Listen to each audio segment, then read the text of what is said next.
Good afternoon, everyone. Kalla here. Welcome to my live stream. Glad you could make it today. So today we are back to the Great Ace Attorney Chronicles and the third episode of the second game. And we're beginning the second phase of investigation after having our first day in court, where we're pretty sure we have an idea as to what's going down here.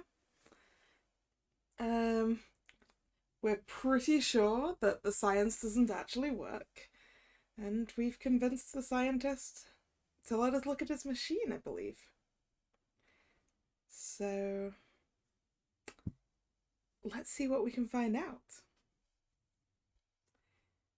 23rd of October, 2:41 p.m. Naruhodo's Legal Consultancy. Oh yeah, Suzato-san came back. Oh, this room! It's been too long. It hasn't changed in the slightest, though. And it's been some 6 months, hasn't it? That's a long time for things to say so familiar. I didn't know when you might return, and I wanted everything to be as you'd left it. Hi, Nick. My day's been fine so far. I was finishing up on the new season of Descendants of a Bookworm.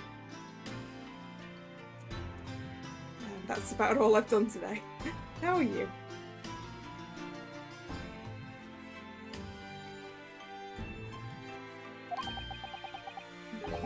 It has been some 6 months, it's true.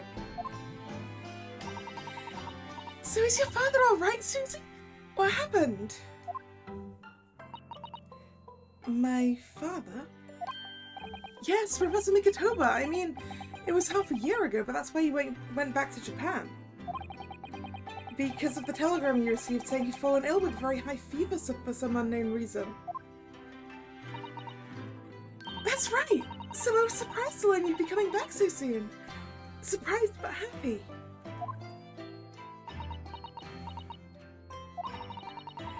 I think I wrote about it in my letter to you, that it was all a trick. My father is in fine health, and I'm obviously very relieved about that. Ah, you were reading the new Twisted Wonderland chapter. I'm gonna do that tomorrow. That's the plan.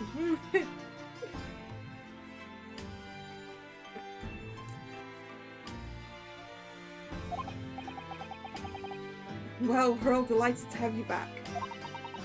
It was quite by accident that I've been able to return to Europe, actually. It's because of a very grand conference called the International Forensic Science Symposium. Ah! The International Forensic...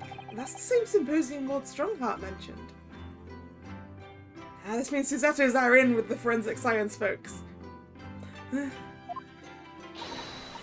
Anyway, I've arrived safe and sound, and all that matters is I'm here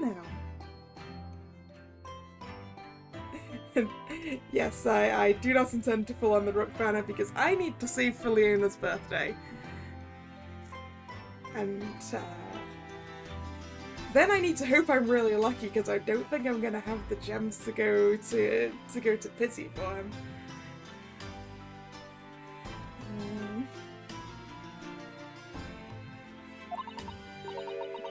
After all, I haven't yet fulfilled my promise to you, Iris. Oh! You must tell us everything that happened while you were back in Japan. Yes, of course. I shall.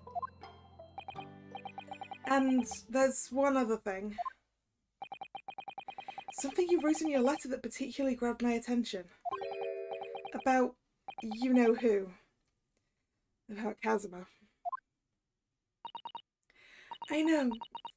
I'll tell you all that I can. Yes, Suzato, tell me things. When I first arrived back in Japan, I really thought I'd never be allowed to return to Britain. But, curiously, after that awful trial at the Supreme Court, Father's mood changed entirely. The awful trial? Oh, Yes. For the murder of Jezaiel Brett. Ooh! You dressed as a man then, didn't you, Susie? Oh, well, yes. Since women are forbidden in the courtroom, I had no choice. Wow, amazing! I wish I'd seen it, don't you, Bruno? Yes, I suppose so. I want to play at being a lawyer now. I wear a false moustache, maybe. I don't think just a false moustache is gonna help you, Iris. I think you need to be a bit older. You're gonna try and save gems for Ignihide or for Malleus and Lilia even. Reasonable choices. I'm gonna be really tempted when the Ignihide banners come out. Because I'm getting to like them quite a lot. But I'm gonna try and resist. Because I told myself I was only pulling for Savannah Claw. And I need to try and stick to that. Yeah, Iris would be an amazing lawyer, but I don't think they'd let her in. She's a bit young. I don't think any moustache could hide the fact you're just 10 years old, Iris. Hey! Naruhodo's saying basically the same thing as me. There's something else I've been wanting to ask you, Miss Susato. It's about the real reason why Professor Mikotobo summoned you back to Japan. You said in your letter it was something to do with that convict's loot we found in Mr. Natsume's lodgings. That's right. The very large dog collar we found with the bee emblem on it. It seems Mr. Natsume included a drawing of the collar in the report he submitted about his time in Britain. I understand that when Father saw the report, he turned as white as a sheet. Why would that be then? Father came to Britain himself, of course, to study. It was some time ago now, but he stayed for 6 years. I can only imagine that something must have happened during that time. Was Professor Mikotoba involved in the Hound of the Baskervilles case? But if he refuses to tell me what it was, then I intend to find the answers for myself. And I've decided that I, for one, won't keep any more secrets. Wait, Susato, does that mean that we're about to tell Iris her father's dead? Oh, Susie! That's a very meaningful look Susato-san's giving Iris there.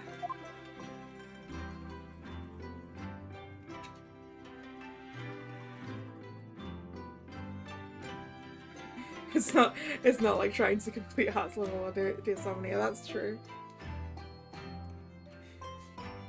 Yeah, you want a calendar, do you? Ah, I have a calendar. Completely by accident.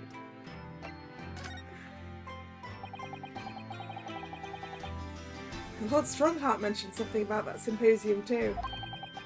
I think he said that investigative authorities from 40 different countries would attend.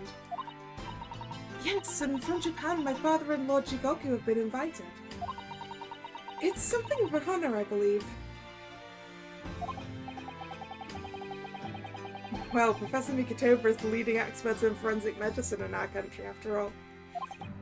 But who's the other person you mentioned? A judge, did you say? Yes, His Excellency, Judge Seishiro Jigoku. You've met him, Mr. Naruhodo. Ah, the Japanese judge. Last year in the Supreme Court. You can't possibly have forgotten. I mean, I don't think I got his name then.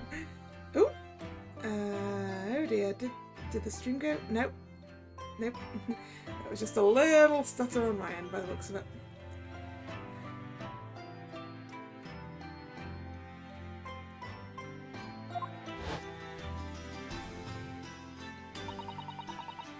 That terrible trial of yours when you were accused of murder. Yes, I try to think of that as a positive turning point in my life these days.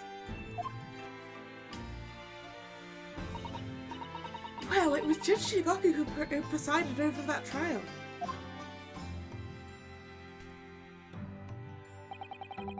If I'm perfectly honest, I'd be happy never to see that man's face again in my life.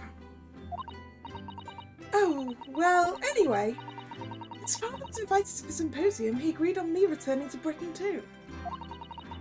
He won't actually arrive until next month, but, well, I couldn't wait. So I pleaded with him, and in the end he agreed to me going on ahead.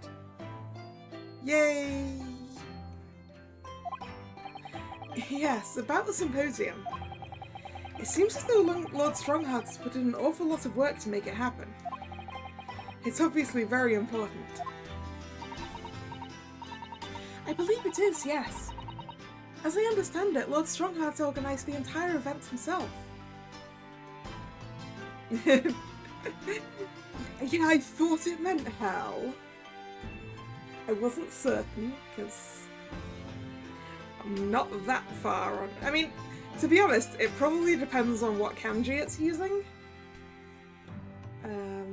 But I guess that would be the main way of reading it, I suppose. There's probably different ways of making something that sounds like that's read like that in different kanji and meaning something different, but yeah, it's probably that one.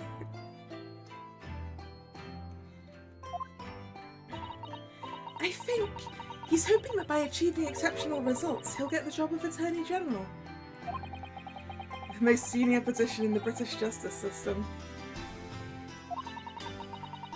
He's hoping to use his power to create the world's finest policing institution. That's what Father said anyway. Apparently it's Lord Strongheart's lifelong ambition. Does Professor Mikotoba know Lord Strongheart personally then, I wonder? Actually, Lord Strongheart gave me a long speech all about this very subject only yesterday. But I sort of lost the will to live early on and didn't really listen to much of it. How trying for you. Alright, about Jezzael Brett. Jezzael Brett, the woman whose unforgivable actions ended in me being wrongly accused of a crime I didn't commit. Yeah, the murder of Iris's dad, which I guess we're telling her about. The murder of Dr. John H. Wilson. Yes, Jezzael Brett. That's a name I won't forget for as long as I live. The extraordinary thing is, though, it seems it's a name we should all forget. Sorry? Since the incident, our government's intelligence services have been investigating Miss Brett. But it turns out that an English woman by the name of Jezzael Brett didn't actually exist.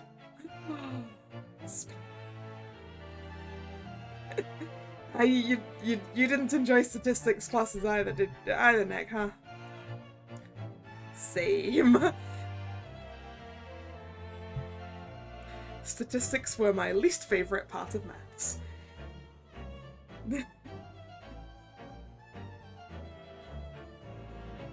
I don't understand them. Which is probably bad for someone who plays gacha games, isn't it?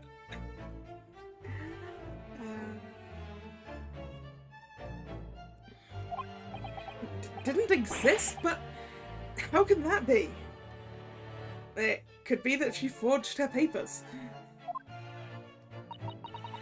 It was a pseudonym. Her real name was Shin. And she wasn't a visiting student either. That was a front. A front? Who on earth was she then? Miss A. Shin.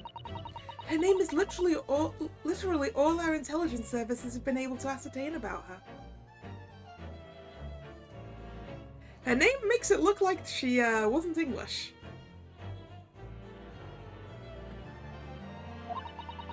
Nobody knows why or even how she came to be in Japan. Asian. We're just going for Asian. I didn't even think about that. It's a complete mystery. But that makes no sense. It's no easy task to be accepted as a foreign student anywhere. What could the woman have been up to? I'm afraid I really don't know. The only thing we can be sure of is that she had some business in our country that we don't yet understand. And now she's been killed.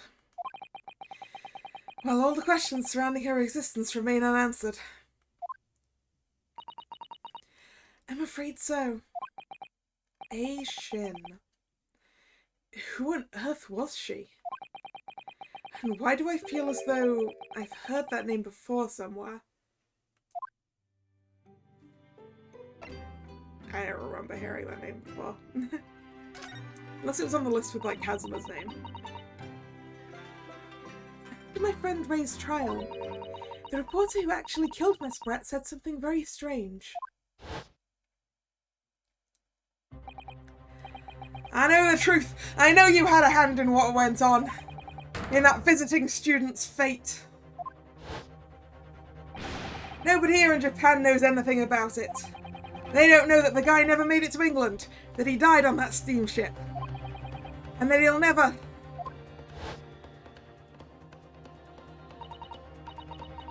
Obviously, I couldn't ask him to elaborate at the time. But later I visited the man in his prison cell and asked him what he was going to say about Kazuma-sama. And what did you learn? After he died on the voyage to Great Britain, his body should have been unladen at the port of Hong Kong and passed into the care of the consulate staff there. Should have been. Well, it turns out that his body never arrived. It just disappeared. It disappeared? What? Kazuma's body vanished. How did Kazuma die again?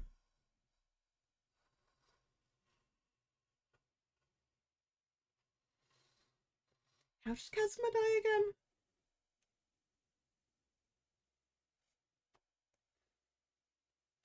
I don't remember.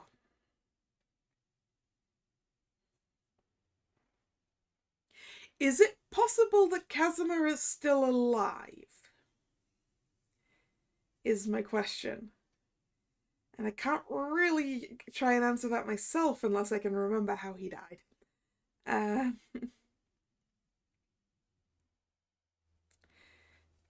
I know he didn't get bitten by a snake because that is what Sholmes said, and that was wrong. Did he get hit over the head with something? I don't know. I'm just getting more suspicious with the name of this episode. The name of this case. The Return of the Great Departed Soul. Suggests to me that someone who we think is dead is not going to be dead. And I assumed it was going to be the victim of this case. But...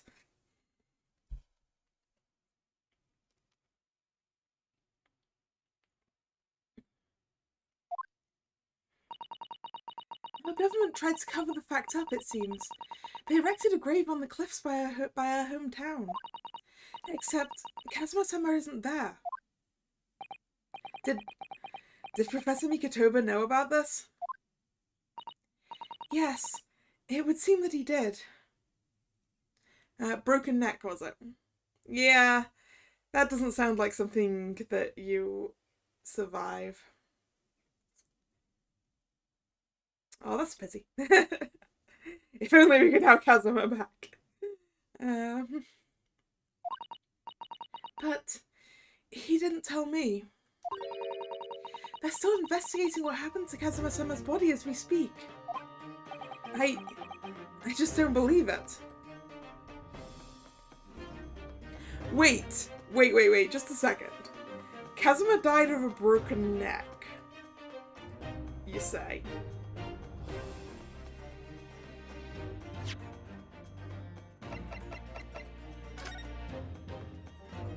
Is there any chance that's Kazuma in makeup? No, that is incredibly far-fetched. Yeah, that... I am, of course, joking.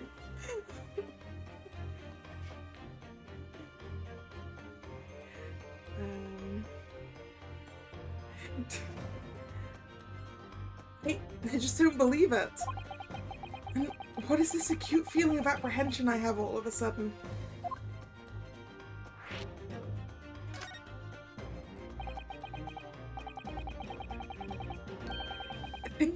Thinking back now, some of the things that happened on the SS Burio were definitely strange. I mean, after he died, we never saw his body again, did we?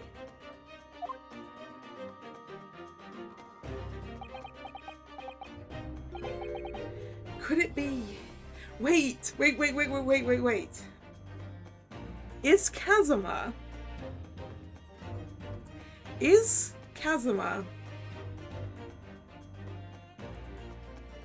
Van Zieks' apprentice who didn't speak to us? He's wearing a mask.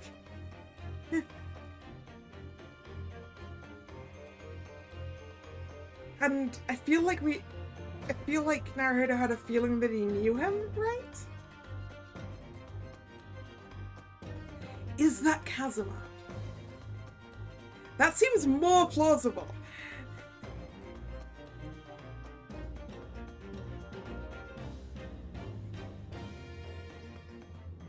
Yeah, it would give a reason why he wouldn't be speaking, right? Could it be? Could it be that he's actually still alive? Stop it, Mr. Naruhodo! It's too much to bear! I'm sorry, I didn't mean to.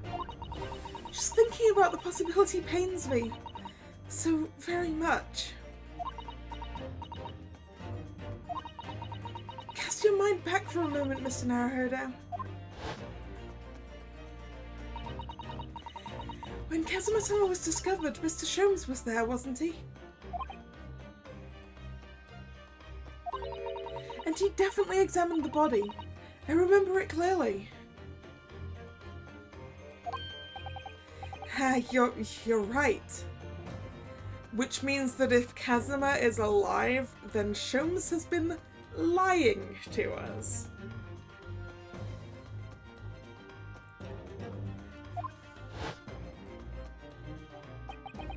So if Kazuma hadn't actually been dead at all, it would mean that Mr. Sholmes had lied to us. But there's no reason why he would possibly have done such a thing. I suppose that's true, yes.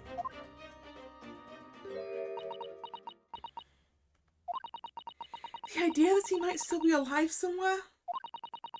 It wants to fill me with hope, but I can't let it. Because if it turned out to not be true, then I'd be back at the bottom of that awful pit of despair again. I'm terrified of what that might do to me. Oh, Miss Susato. I know she's given the idea the thought it deserves. It's Susato-san we're talking about after all. So I probably shouldn't push it now.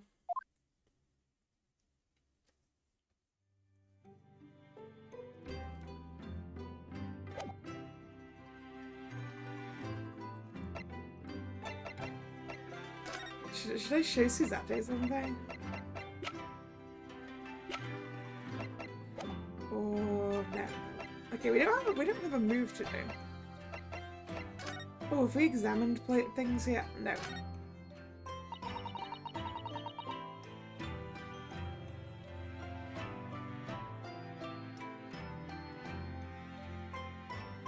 You have water gently boiling on the stove, I see. It feels wrong somehow if I can't hear the water bubbling away. And we have plenty of logs. It's not like we have to worry about paying for gas. It's important to open the window for fresh air when the fire's burning, though. Yep! It's very important to open the window for fresh air when the fire's burning, because otherwise you might suffocate. We know this from before. Hello, Xiao. Thanks for the information, though. I'd rather not have spoilers. Because I haven't looked at all. I haven't looked at the short stories yet, because it's suggested that you don't until later. Because there's short stories in this, isn't there, or something?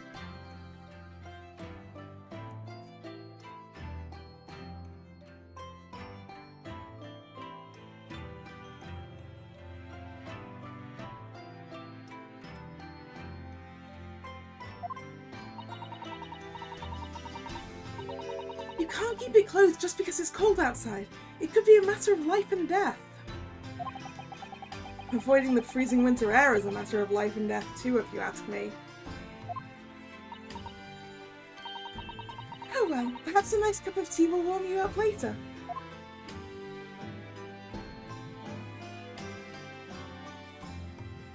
Why do we have a shovel? Thinking back, that spade's been in here since we first moved in, hasn't it? I'm sure I've told you before, Mr. Naruhodo, it's not a spade, it's a shovel. See, I was right, it's a shovel. No, shovels are for digging. That's for scooping up loose material. It's a spade.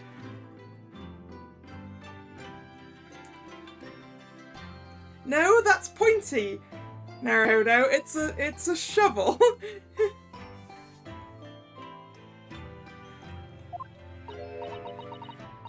Oh.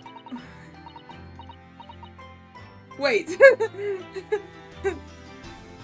Oh no, wait. Yeah, you're right. Spade for digging. Shovel. Yes, spades are for digging. Shovel. No, spades are for digging. That's for scooping up loose material. It's a shovel. Okay, see, it could be both. I see no reason why it can't be both. The Great Spade Shovel War rages on. I mean, it's definitely for digging. Which is why I'm like, why is it up here? I mean, that is something I would use to dig in a garden. Spades are for a deck of cards. Touché.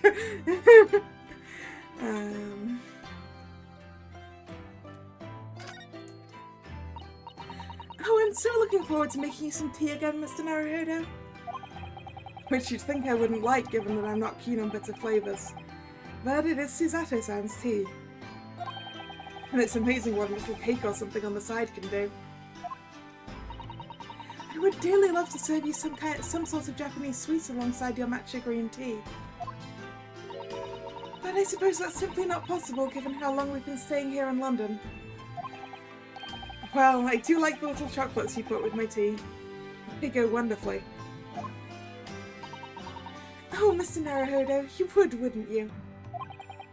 That gives me a warm glow inside for some reason. What else have we got? You see, I've been keeping my desk beautifully covered in papers as always. You really must tidy it all up, Mr. Naruhodo. No more excuses. But Miss Susato, the way I see it, all these papers building up on my desk like this are a reminder of my wonderfully diverse daily life. I like to leave them as they are, so I never forget how lucky I am to have such varied experiences. That is a very out there excuse for not clearing up your desk, Naruhodo. In that case, you should definitely have a thorough tidy. Then you'll be able to see your papers building up all over again and feel that joy renewed. Still can't beat her in an argument, even though I'm the lawyer here. Yeah, chocolate and tea sounds real nice. The Dharma. I see your Dharma still has only one eye filled in. Well, we agreed it's something we'd do together, didn't we? We could do it right now if you like. I'd be happy with that. You rather like the anticipation, I think, Mr. Naruhodo. We also have a Dharma with only one eye filled in. can see it from here.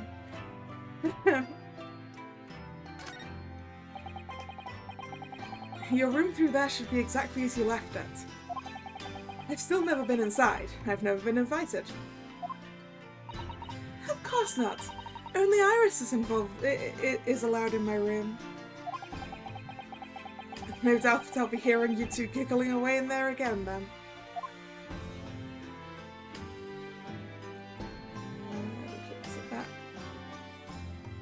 Look at that. Okay. Iris, hi.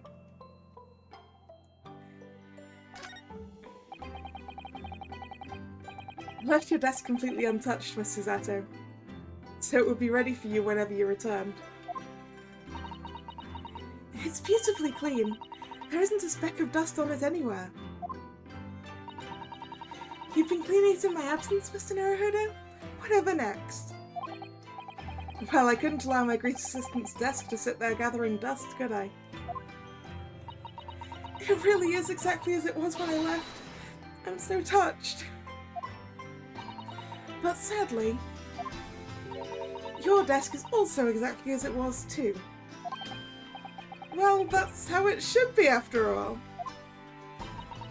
Oh dear, I'd forgotten how that clean-cut smile can be so disarming. When will I be filling in the other eye of my Daruma? When I finally manage to make it back to Japan. That's what that Daruma is for.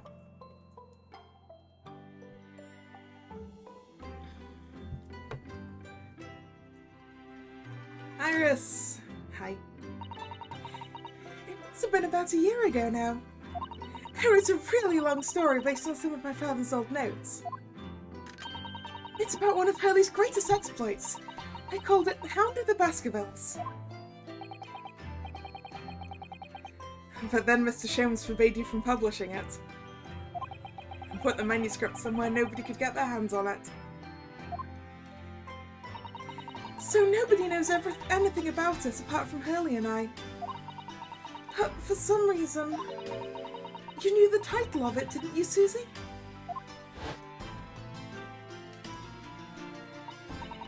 Oh, it sounds so exciting! The Hound of the Baskervilles. I should love to read it.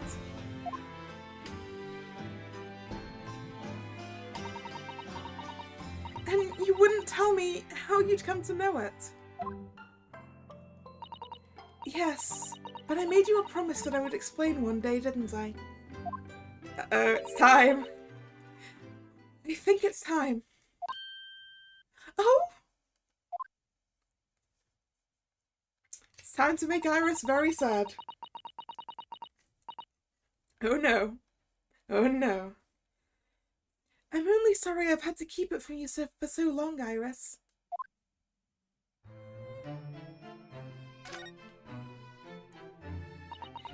It was completely by accident that I came to know the title of your manuscript, Iris. It was a short while before we left Japan. I was cleaning Father's study and I saw something on his writing desk. A large box of papers.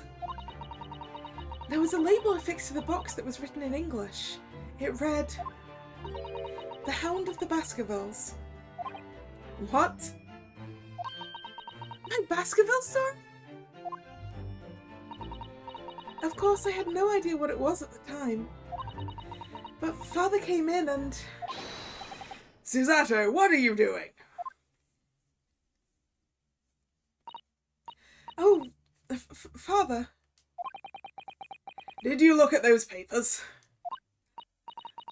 No, I simply read the label, that's all.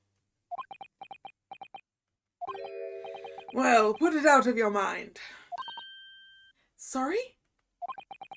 Forget that you ever saw it, and certainly don't tell anybody else about this. Do you understand?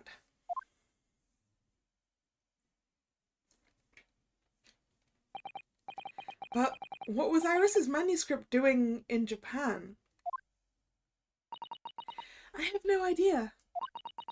But when I heard Iris mention the word Baskerville that day, the title just slipped out. I would never have guessed that it was an unpublished account of one of Mr. Sholmes' exploits.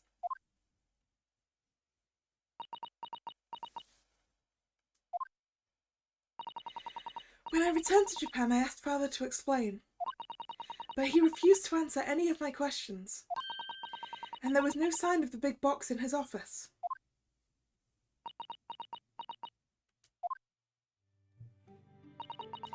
That's really all I know about it. I've no doubt that Father has a very good reason for being so secretive about it, but still. I made up my mind to explain myself to both of you. Oh! Okay. Maybe we're not telling Iris when I thought we were telling Iris. Well, thank you for being so honest, Susie.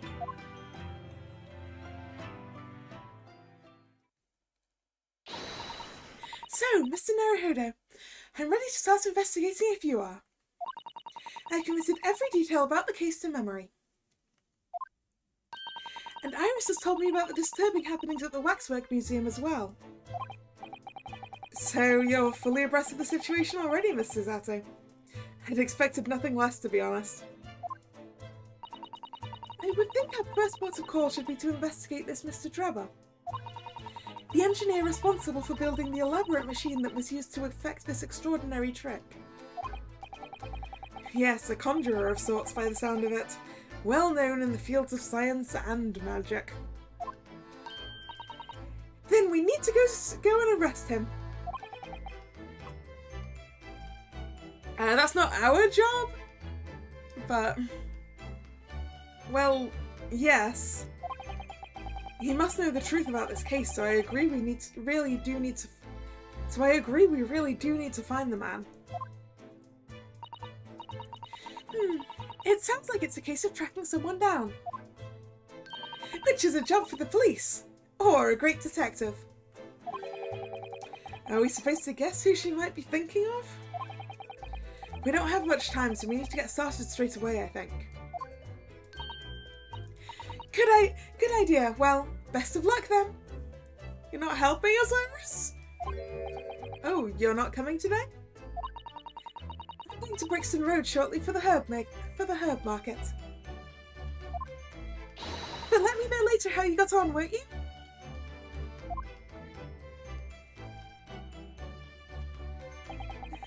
That was a little abrupt. The pull of the herb market must be strong.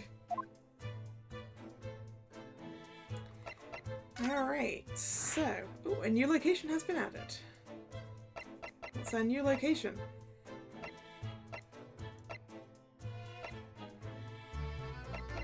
What is our new location? I don't think these are actually newer locations, but... I guess we'll start from the top. Sholmes' Suite.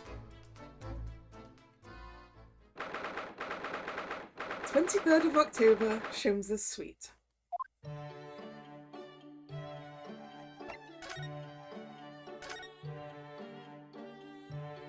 With a lack of Sholmes, but let's have a look around. Now that Susato's back. I finally managed to remember this behemoth's name. The Great Analytoscope. I don't think it was here when I left for Japan, was it? Oh, is that right? Yes, because it was with the pawnbroker. Ah, of course. Oh, that's given me a wonderful idea. I think Iris is going to the herb market for stuff for her tea. Rather than for cooking or experiments. I think it's for tea.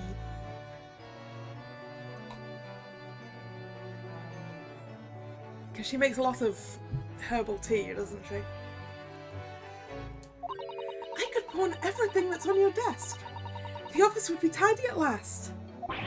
Don't even joke about it, Mr. Sato. You are joking, aren't you?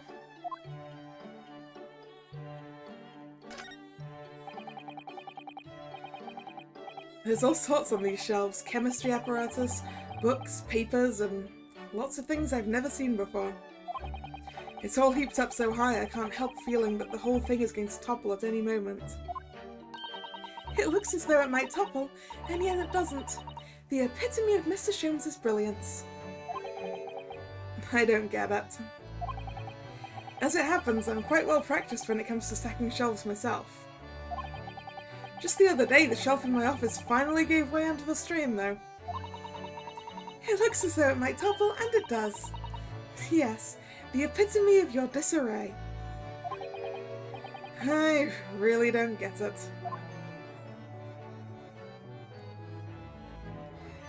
Miss Susato and how much she admired Mr. Sholmes. This is Mr. Sholmes' famous violin. The one he found being sold for a song at a pawnbrokery. What's it called again? Shoddy's something. Oh yes, this wonderful instrument features in the Adventures of Sherlock Sholmes. What was it? It was a Stradivarius? It's a world-famous Stradivarius! Yes, I was right. I remembered. What? Stradivarius, Mr. Naruhodo. Stradivor... Are you even trying now? We'll come back to this another time, I think.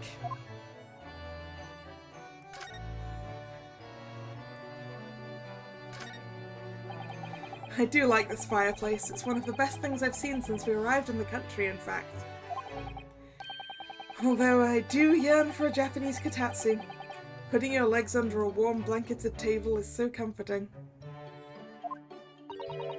Do be careful, Mr. Naruhodo. Don't mistakenly put your feet into the fire, will you? You'd suffer terrible burns, you know. I worry sometimes about how Susato-san sees me. Yeah. Stradivarius is very, very famous. Famous enough that I, who know nothing about musical instruments, at least know that name. My eye is always drawn to this big metal chest that Mr. Sholmes and Iris use as a coffee table. Isn't that where Iris keeps her very important papers? It is. So you'd think they treat it with more care, really. But only the other day I saw Mr. Sholmes kick it. Oh no! I suppose something must have been frustrating him. What a shame to mistreat the furniture, though. Was it damaged? If it's a metal chest, I bet Mr. Sholmes was more damaged from doing that. The chest was fine, but Mr. Sholmes was doubled up on the floor for almost 10 minutes. Ow! Oh dear, that is a painful tale.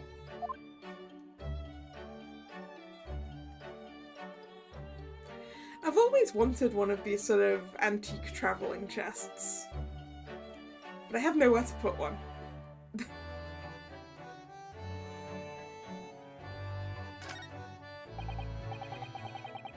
Ah yes, Mr. Sholmes' curious collection of trinkets from the various mysteries he's solved. It's one of my favourite parts of this room, full of items with such exciting tales to tell. And I do believe he's added to it since I last looked. Now there's a mysterious pince-nez, a mysterious little box, a mysterious horseshoe, a mysterious biscuit. Sholmes, I don't think you should be keeping biscuits on your shelves as mementos. That's just gross. It'll attract the mice.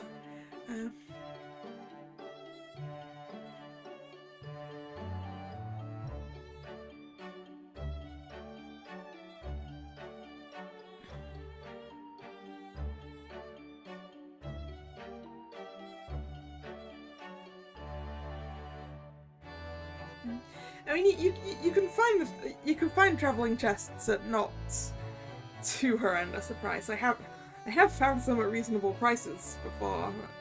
Like, as long as you don't want them to, as long as you're fine with them looking kind of battered and things, they're not too bad. But space is my main problem.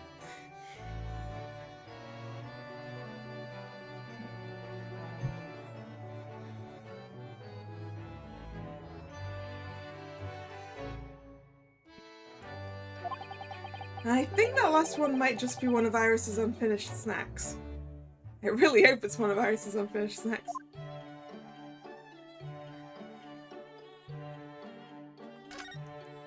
Speaking of Iris... That's Iris's wonderful collection of medicines, potions and chemicals. Just look at all the little bottles she's squeezed onto the shelves. Yes, and there are charming little ribbons tied around the bottles too. But the labels aren't quite so charming, are they? This one here reads Deadly Poison. Oh, I've been so excited about the idea of helping Iris with her experiments, you know. Just try to avoid any bottles labelled Deadly Poison or Highly Explosive. Yeah, we don't want things blowing up. Iris's pretty little tea set is set out beautifully as ever, look. Well, it's only by carefully taking care of a tea set that you can make good tea. Is that a roundabout way of telling me that I need to tidy my desk? Oh, Mr. Naruhodo, you do overthink things at times. Even looking on... I mostly see them in, like, antiques shops where, obviously, they're not exactly cheap. Car boot sales I've seen a couple at as well, and that's where you can get a better priced one. But at that point I then have to figure out how to transport it, which is a bigger problem.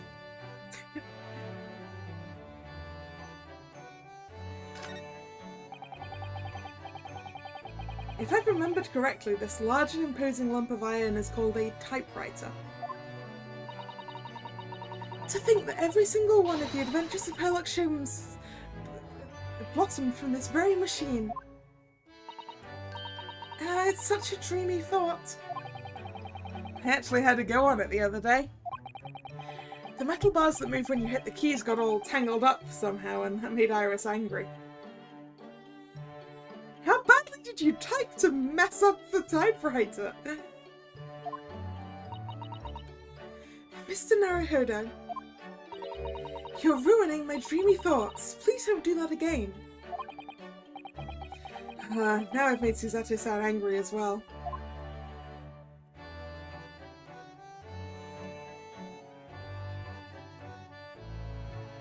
And that's everything here.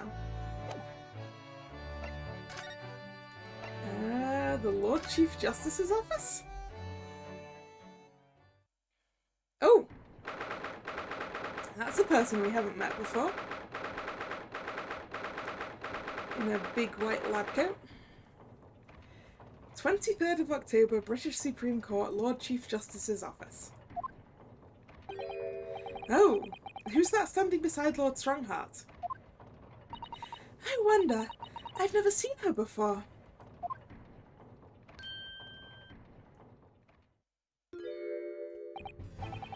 Ah, the young champion of the court. You had some success this morning, I understand. Yeah, the head of... Yeah, she's gonna be like the head of the forensic science people, isn't she? And you've thrown the entire government into disarray as a result. Oh. You mean because of Professor Harebrain's experiment? Sham science being demonstrated at London's Great Exhibition. The country's been made to look foolish, and now politicians are scrambling to respond. Scrabbling to respond. Lord Van Zeeks is in Whitehall as we speak, giving an emergency briefing. Oh dear, I didn't mean to cause any trouble.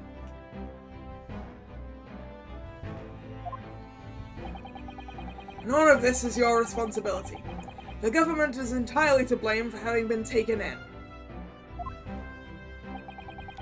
The special dispensation that prevents investigation at the scene will be annulled later today.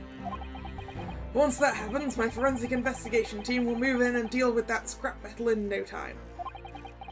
It's scrap metal now, is it?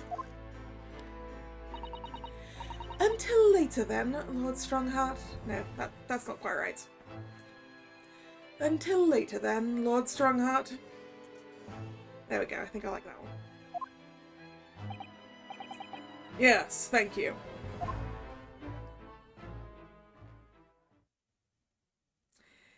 thing on the end of her ponytail looks like it would hurt if it hit you.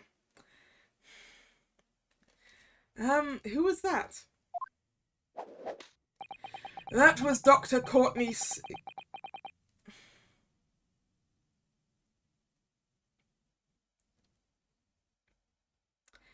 Dr. Courtney...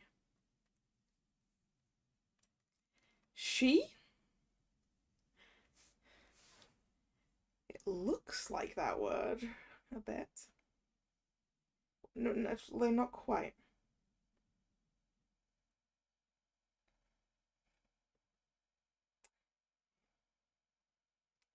Scythe.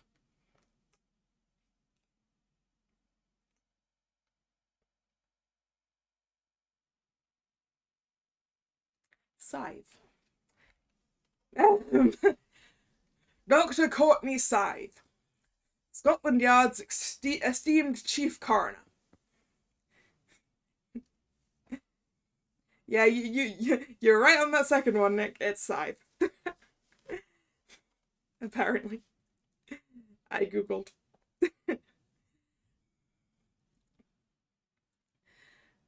So she's the chief coroner. So she's a doctor.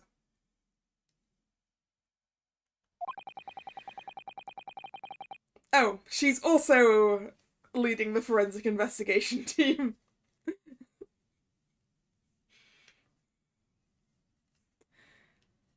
She's leading the forensic investigation team's handling of this case. She was just delivering her report about the victim, in fact. Oh, I see. About Mr. Asman.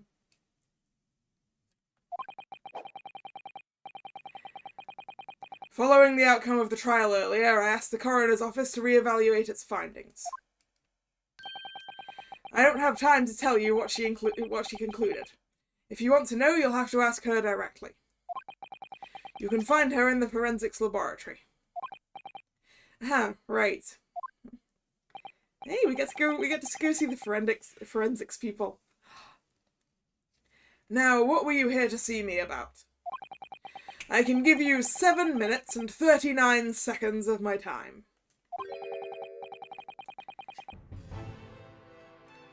So he's not running quite so spectacularly late anymore.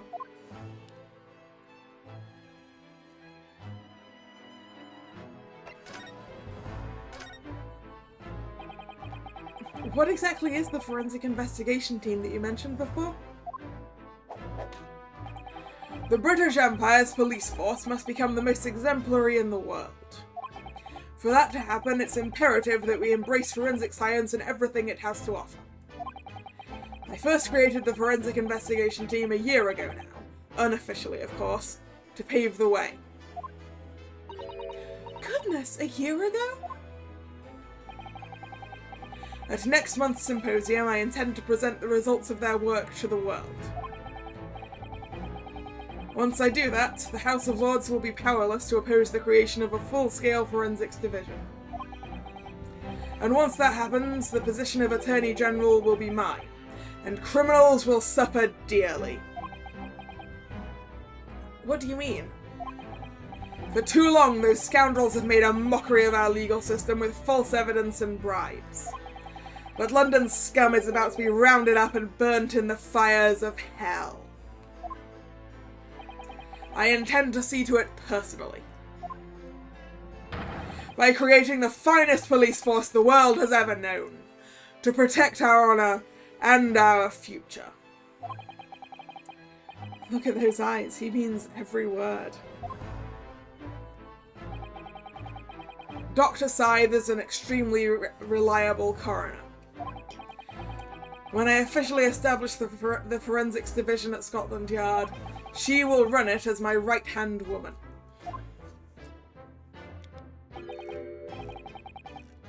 Now then, speaking of the symposium, Miss Mikatoba. Oh, yes, my lord?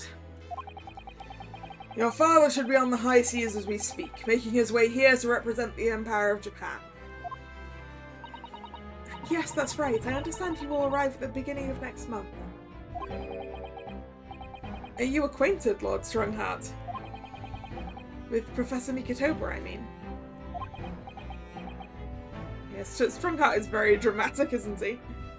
I mean, look, his entire office is dramatic.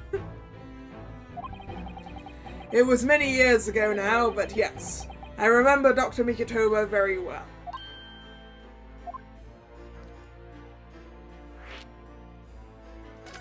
Let's follow that train of thought.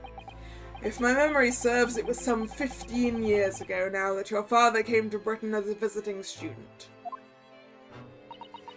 It was the year I was born, so yes, 16 years ago in fact.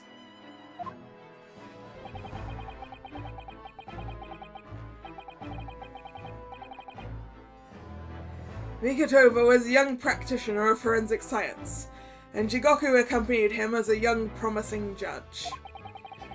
The punctiliousness and politeness of the Japanese at the time impressed us greatly. All those cogs are definitely so unsafe. You could so easily get your hand completely mangled.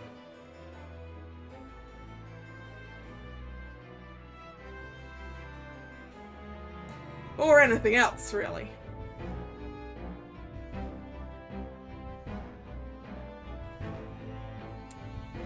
You know, it's occurred to me that the whole word mangled must actually come from a mangle, which, unless I'm completely misremembering the name of the thing, is like these two rollers that you would sort of squish wet clothes through to squish out the water. And absolutely, definitely not other things, because that would be extremely bad for everything involved.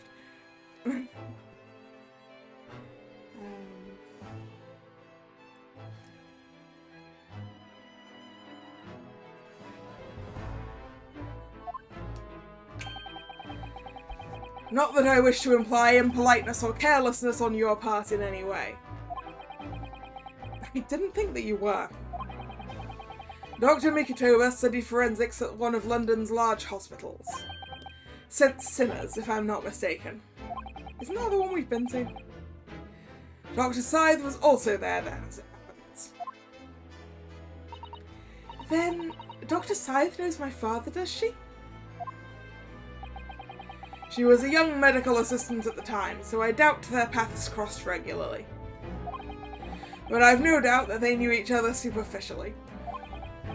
After all, Dr. Mikotoba was here studying his subject for some 6 years in total. 6 years? That's a long time to be studying abroad, isn't it?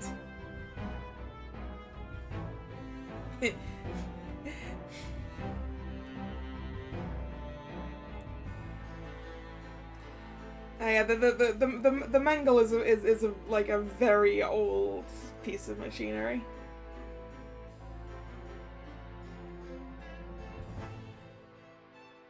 Yeah, it is what I was thinking of.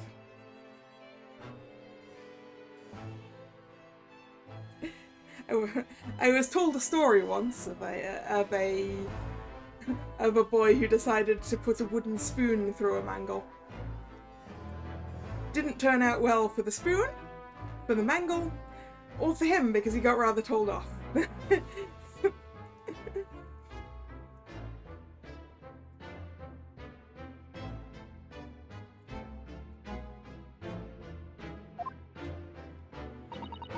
I lived with my grandmother in those years.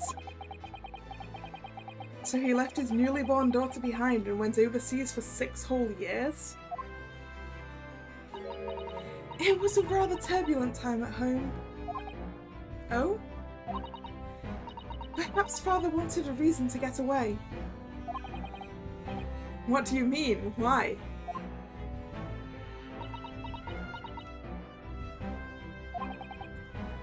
Well, clearly something was going on at the time.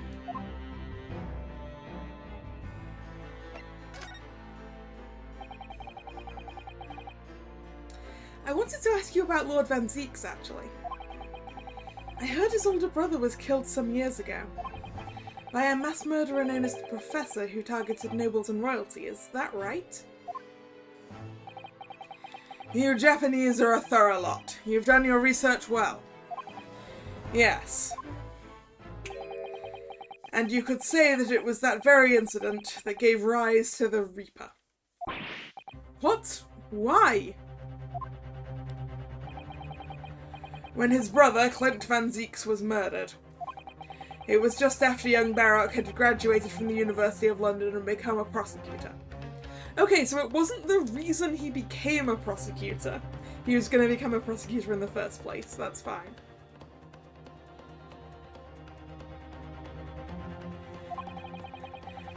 When obvious criminals who managed to evade conviction in court started disappearing, rumours quickly spread throughout the capital. Londoners started to say that wherever Barak von Zieks went, the ghost of his dead brother wasn't far behind. Wait, they think Van Zieks' dead brother is the Reaper? Oh my word! So, Lord Van Zieks isn't the Reaper, it's the ghost of his brother? Ever since that time, he became a very aloof figure in London's legal circles.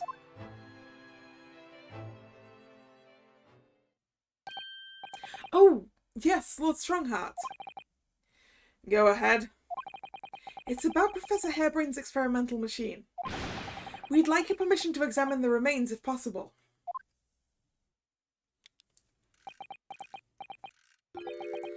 Are you well versed in science, then? Not in the slightest. In fact, you could say I was barely aware of the subject at all until recently.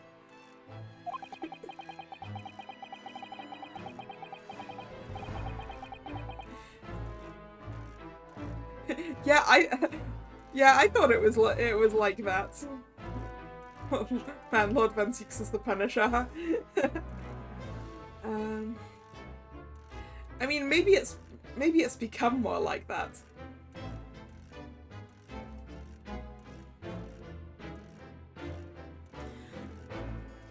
Well, the special dispensation legally preventing investigation of the machine is currently being annulled. Within a few hours, Dr. Scythe's team of forensic experts will begin their own investigation. But I suppose until then, there's no harm in you looking at the wreckage, as long as you touch nothing. Thank you. Being able to look at it is better than nothing. And I'll be able to see it too. Your time is up. You'll have to excuse me now, I'm afraid. My next engagement calls. We are extremely sorry to have troubled you when you are so busy, my lord. I have important matters to attend to in preparation for the symposium, you understand. Oh, we are totally going to pick up something. We are absolutely going to pick up some piece of evidence.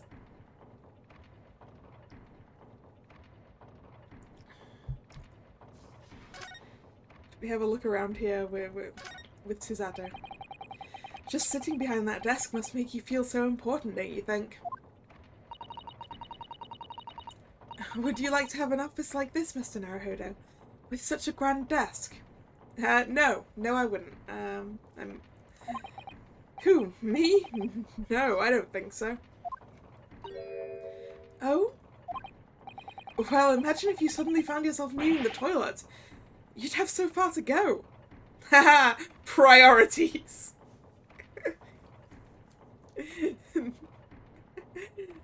Good priorities, Naruhodo.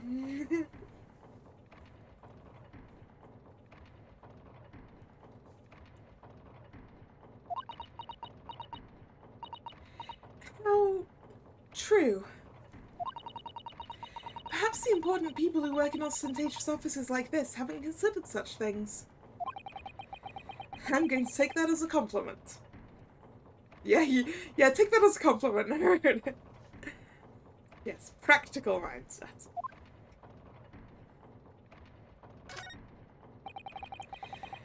These very European suits of armor are still glaring at each other across the carpet, I see. In a way, they feel like guardians of the Lord Chief. Wow, words. Wow. let's try that sentence again. In a way, they feel like guardians of the Lord Chief Justice's office.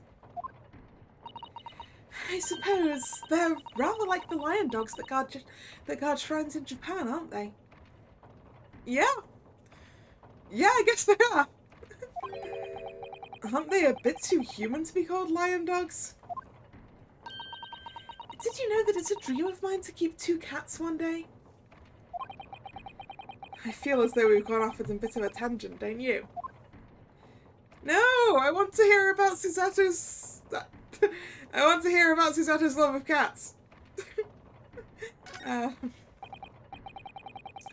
As ever, the enormous clock is diligently maintaining the rhythmical tick-tock today.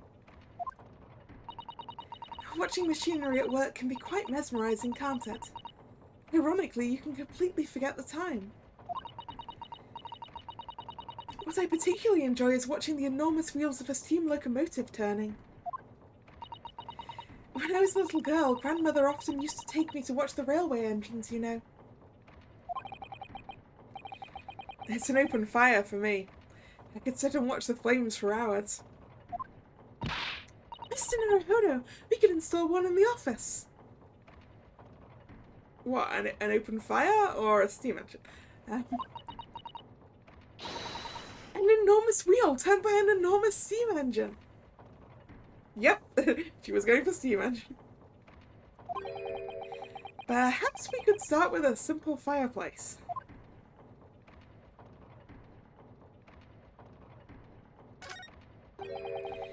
You couldn't read all of these books even if you reincarnated 6 times over as a bookworm.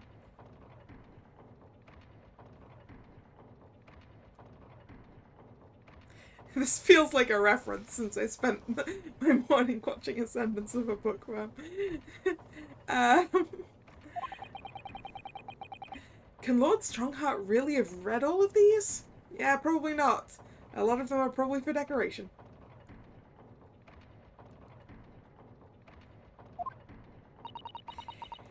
Thinking about it, Father's study is full of books that look as though they've never been read too. Oh, really? Peddlers of books are forever pushing their wares on him, you see. And I think he's just too kind-hearted to refuse them. There's a phrase for that in Britain. People would say they saw him coming. It makes me wonder if perhaps the vast number of books on the shelves in here are a sign of Lord Strongheart's overwhelming kind-heartedness. No, I think they're a sign that Lord Strongheart wants to look well-read. Or maybe he just needs to occasionally reference them for things, and doesn't really need to read the whole thing.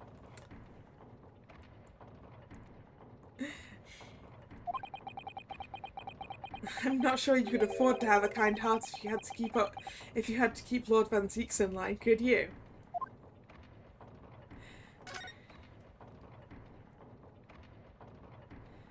I think that's probably everything. Yeah, that looks like everything. A new location has been added, which will be the forensics laboratory at the bottom, but we can continue working our way down.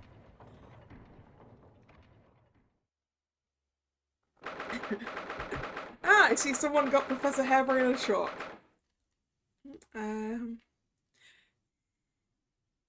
piece of chalk. Sorry, to be grammatically correct. 23rd of October, local prison, cell 11. What's he doing? He's... Oh my! The whole wall of the cell is covered in mathematical equations. And he's still writing more now. Professor, sorry to interrupt. Oh, Mr. Naruhodo, and who is this young lady? My name is Susato Mikotoba. I'm Mr. Naruhodo's judicial assistant. It's a pleasure to meet you, Professor.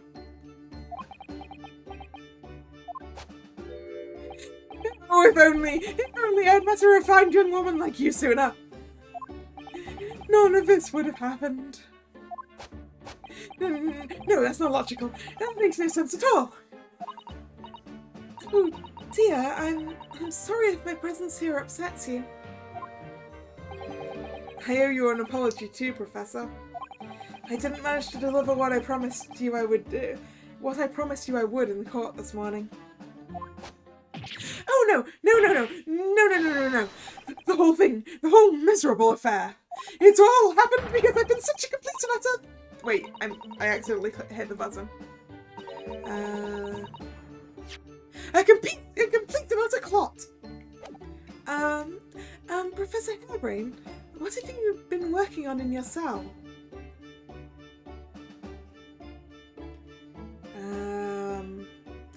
It's been a while since I've looked at mathematical equations like this. But we got some trigonometry going on.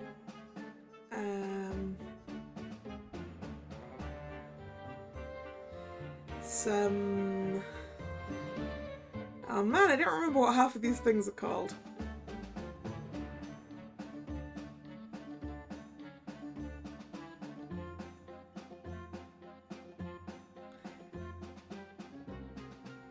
But a lot of them are vaguely familiar. I just don't remember what they do.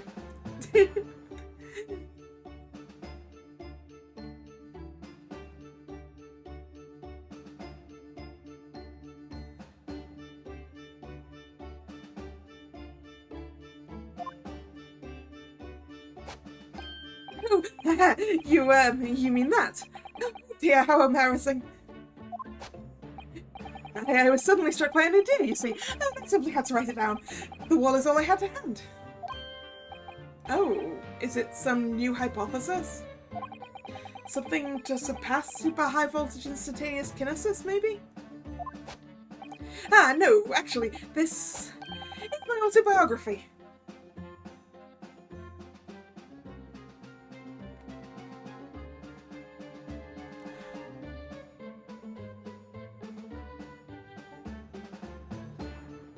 Why is your autobiography mathematical equations?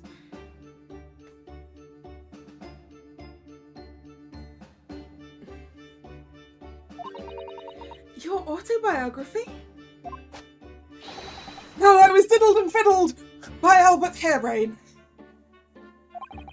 I found I can represent my odd fortunes with only odd numbers in an ambitious set of simultaneous equations.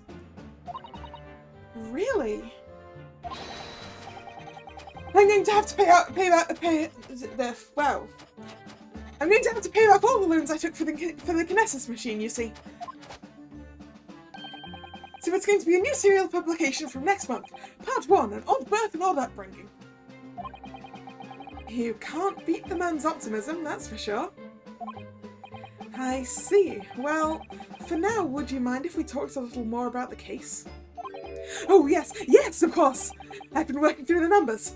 I was fiddled by the pair of them. By Asman and by that aloof engineer Drebber. We're not going to have to sit through an explanation of all these equations, are we?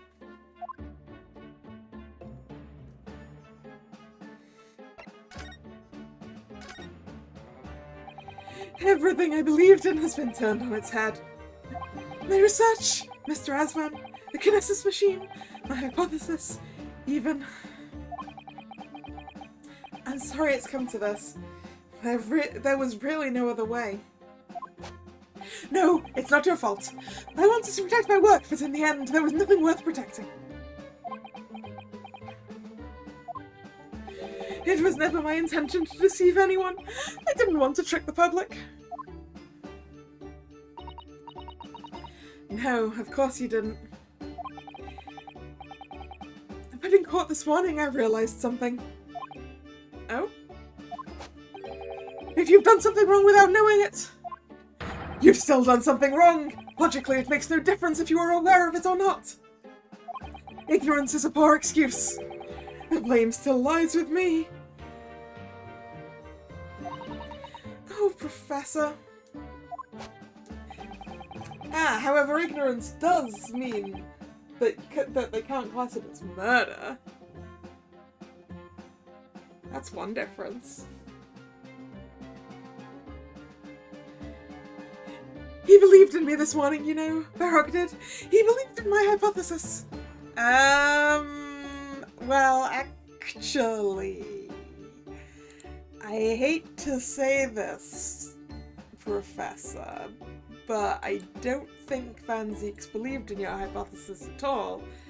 I think he kept pressing it so to make me get you to give up on it.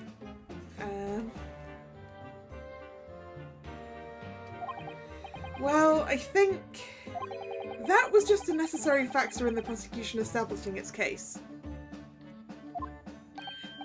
No, Barrock wouldn't do something like that. I'm sure he genuinely believed it. Did he? I think I understand now. Why it was that he decided to take on the prosecution in my trial, I mean.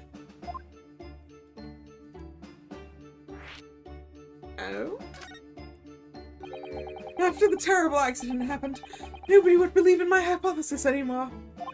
Not the police, not the prosecution service, not any lawyers even. I feel like I dealt some kind of finishing blow there. So if any other prosecutor had taken the case, if it was anyone other than Barrock, I'm sure the prosecution would have declared my hypothesis a complete enough and utter nonsense. And in that case, you would have been declared a fraud yourself, Professor. Oh, okay, I see. I see.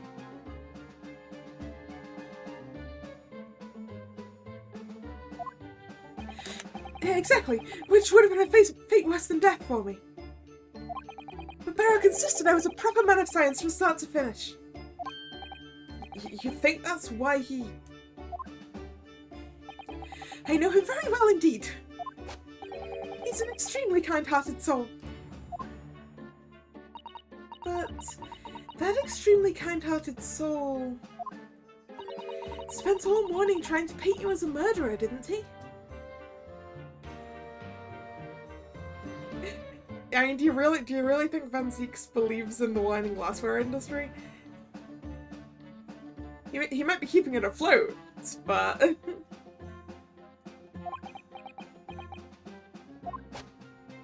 Well, admittedly, that part of the analysis appears to have some flaws in it. And what about the whole Reaper side of things? How does that fit in with the kind-hearted soul idea?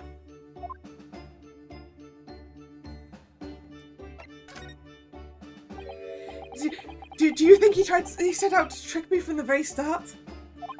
I'm sorry to say that does seem likely, yes.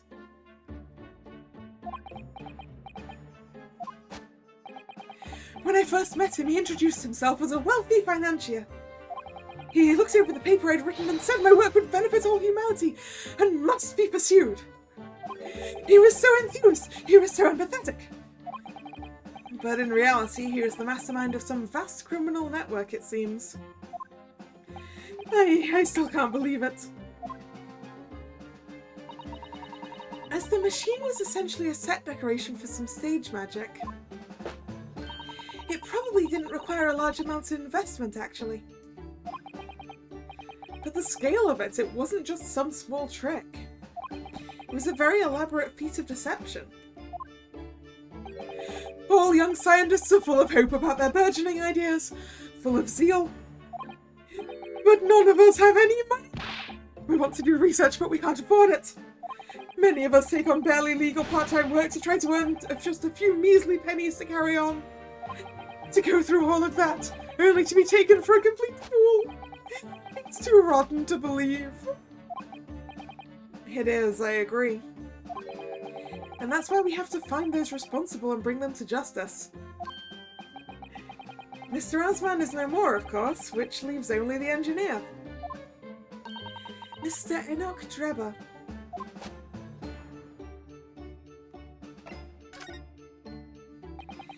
Is he an engineer, or a magician, or a swindler? I think the answer to that question is yes. It was about a year ago when Mr. Asman first brought Drebber to meet me at my laboratory. Since then, I've met him many times to discuss details about the kinesis machine. But at no point did you have any inkling that he was just an illusionist? Oh, he definitely wasn't just an illusionist. What do you mean? He was a wealth of deep scientific knowledge. There's no question that the man's a genuine scientist. It's instantly apparent in conversation. I see. But the wretched man deceived you, Professor.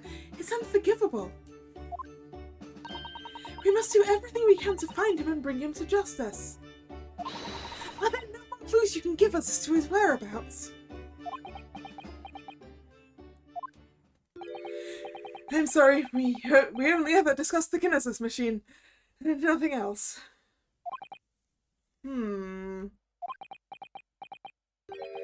Although, just once. I did visit his workshop. How about telling us that the first time? We're wondering where we might find him, and you've actually visited his workshop once. What workshop? Trevor's enormous fabrication laboratory where he constructed my great machine. Look at Susato's face. Why didn't you mention this before? Enoch Drebber's workshop? There's every chance we might find the man there.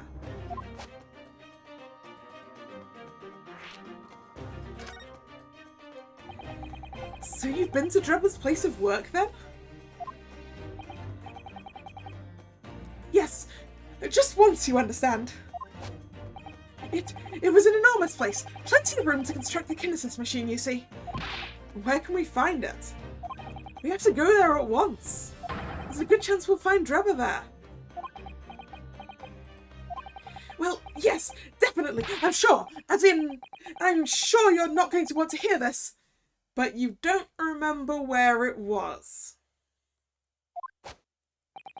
But I have absolutely no idea where the workshop is at all. I'm so sorry. I was more than half expecting that. You see, I was blindfolded in the carriage the entire way there. Oh, it's secretive. He blindfolded you? He wasn't taking any chances then. The place was incredible, the pinnacle of modern engineering. Even the oil he used was the best, a special French machine oil that's impossible to obtain in Britain. Ah! Now, do you know what this special French machine oil is called? Because I'm pretty sure we can use that to track down where he is. Ah, the indescribable scent of that imported oil. Perfumiers across the world should forget that secret formula and use that instead. What do you think, Miss Susato? Oud a machine for your next birthday? I never used any kind of perfume, Mr. Naruhodo, and I'm not sure I'd like to start with that. I don't suppose you know even part of the workshop's address, Professor? You don't have a business card from Mr. Drebber, for example.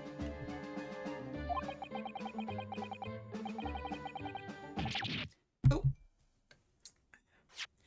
The man was clearly very cautious, Miss Susato. I'm sure he would never have... Yes, I do! He gave me his business card once! It's right here, look! Let me see that! Oh. Let me see. Throw etiquette to the wind, why don't you?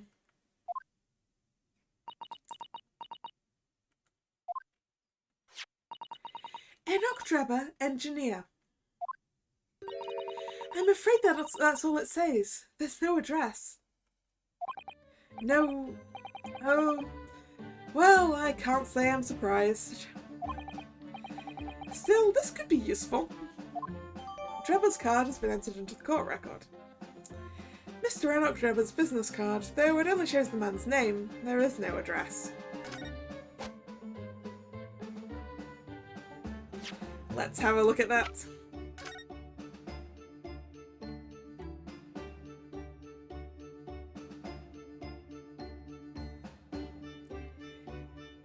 It's got a plus and a minus on it.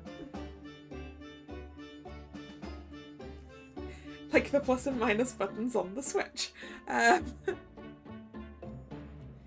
It's also got a blob of machine oil. This is fine. We can probably get Mr. Sholmes to analyze this and find out what oil it is. And then since it's a fancy French oil, we can probably find out who's been importing it. And then find Drebber that way. This dark smudge here. I think perhaps it's machine oil. Ah, yes, possibly. Professor Harebrained mentioned something about the oil Mr. Drebber uses, didn't he? Well, you did also say it's a distinctive smell, so we could also possibly give it to a dog, but... He said it was specially imported very high-quality oil that's impossible to obtain in Britain. Yes, that's right. But more importantly, that it's more fragrant than the finest perfume. So, excuse me a moment. Oh, it doesn't appear to have any scent at all. Don't worry, I expect that's just because there's such a tiny amount on here. There is a smear of machine oil on the reverse. Plus and minus on the battery. Yeah, okay, could also be that.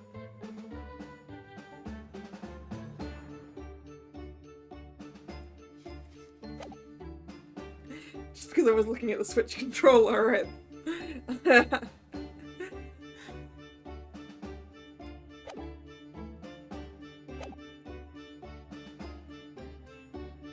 Okay now. To the next location! The experimentation stage. To go take a poke around in the wreckage.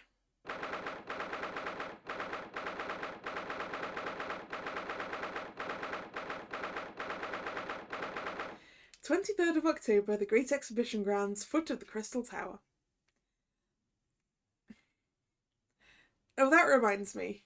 I actually saw something about gas balloons in the last week. I know there are some of them that basically they're just attached with a cable to the ground. And they sort of gradually get let up and brought down again. So that's probably what the balloons in this case were like.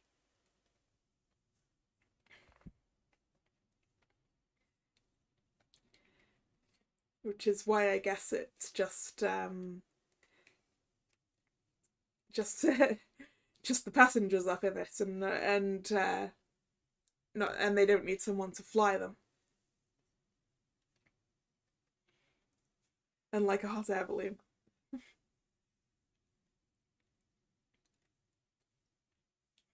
I was only familiar with hot air balloons before.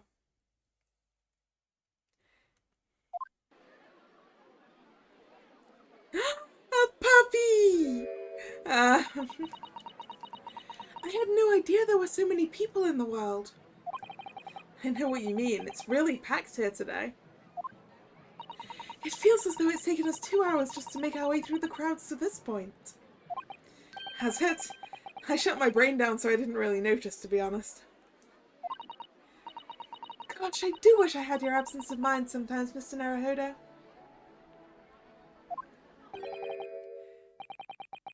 Yeah, you are. I had a feeling you lot would show your mugs before long.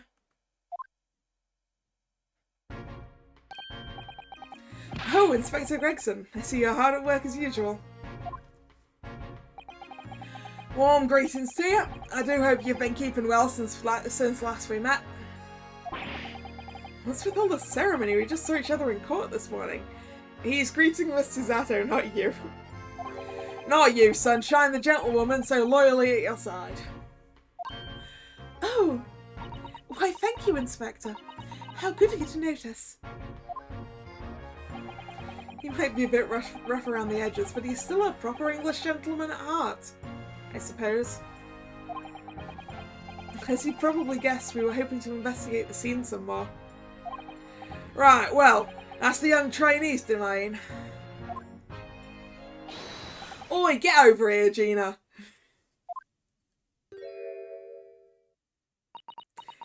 Gina's a bit busy fussing about Puppy. And I mean, I do not blame her. I do not blame her at all.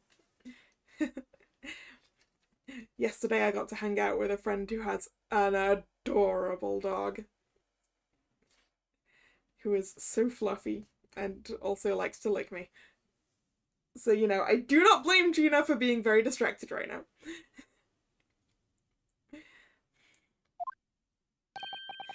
She seems to be busy playing with a puppy. Probably giving it a traditional East End training.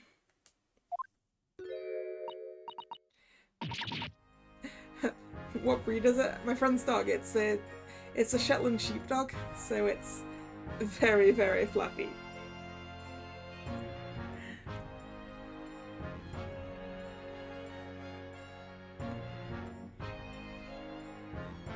Gina? She's a police officer now? Amazing, isn't it? She's a good kid, actually. Art's in the right place anyway. She's got the detection bug, if you ask me. Right, that's so nice to pet. That dog, yes. And she loves it too.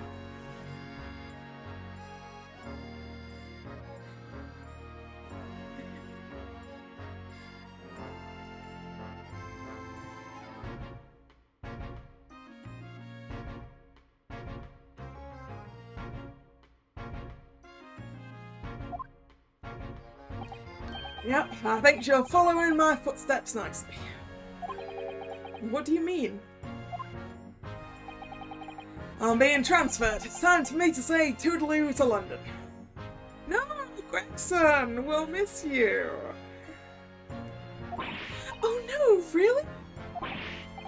That's a bit sudden, isn't it? I had no idea.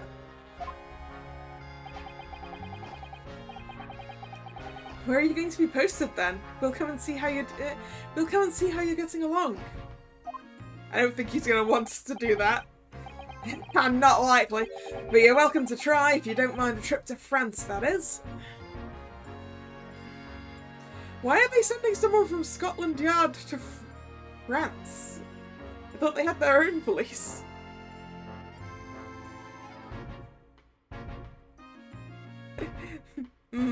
Same, Nick. I like petting the fluffies. I mean, you do need permission to pet cats as well, but you need that permission from the cat.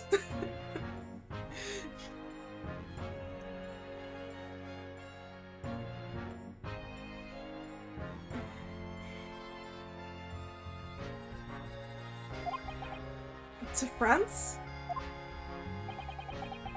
I'll be working in the Paris Police Prefecture. Should be right up my alley. But France? It's an entirely different country. I don't understand. Why would you be sent there? The cat sometimes revokes that right mid-pet. Yes! Yes, it does. I got permission from a very fluffy cat last week, and it was revoked in the middle. I was bitten very politely. Like, okay, yep, okay, I understand, we're done.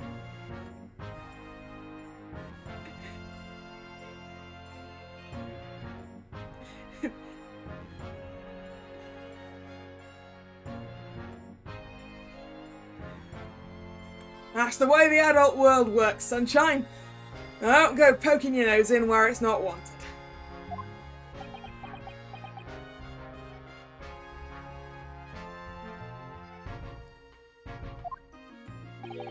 I'm intending to take the kid with me when I go. What? You're taking Gina to Paris? We're not just gonna lose you, but we're gonna lose Gina as well? That's not fair, Gregson. Well, I can't leave her here in London. Who knows what would become of her? suppose he's worried she'd slip back into slipping her hands into people's pockets and purses. I mean, the problem is there's nothing, I don't think there's anything stopping her doing that in Paris either, but, you know.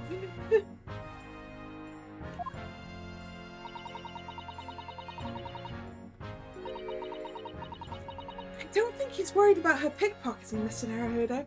I think he's worried about the Reaper. Oh, of course. So that's playing on Inspector Gregson's mind too, is it? Anyway, I haven't mentioned any of this to Gina, so don't go blabbing, you hear me? No, of course not. I gotta keep that diving diva safe and sound until all this is over, at least. Oi, did you just call me a bloomin' diving diva again? So you heard that, did you? Right, well, any questions about the scene, you can put them to my capable detective diva here.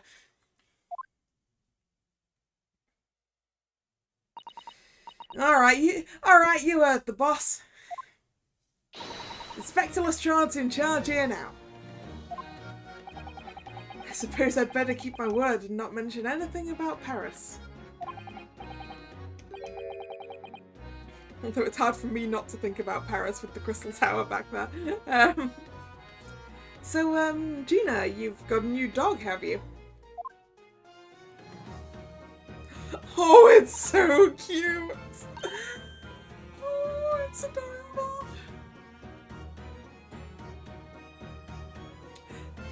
Isn't he great? Toby's his name. Oh, how delightful! He's absolutely adorable!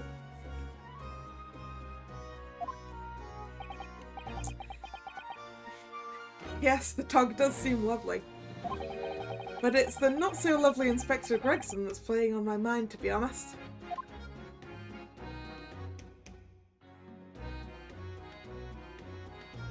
I wish to examine the scene. Hey, look! It's a piece of the exploded balloon. Here's the scorching on the ground that you mentioned. Yes, and here's what's left of the green balloon's envelope. All clear evidence of the balloon that exploded on the day of the incident. Oh, Professor Hairbrain, I do feel sorry for him that his dreams have been shattered like this. Someone's well and truly burst his bubble, as it were. Ah, pun.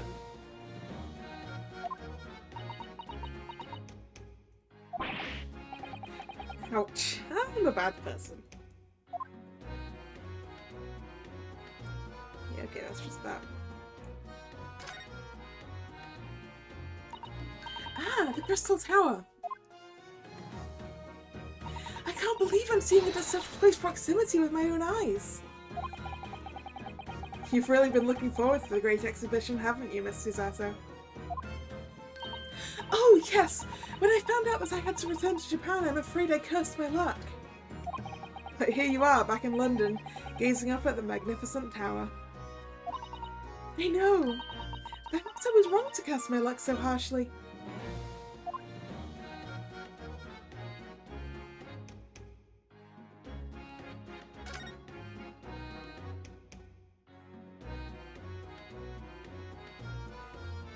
It really does look a lot like the Eiffel Tower, but just full of glass.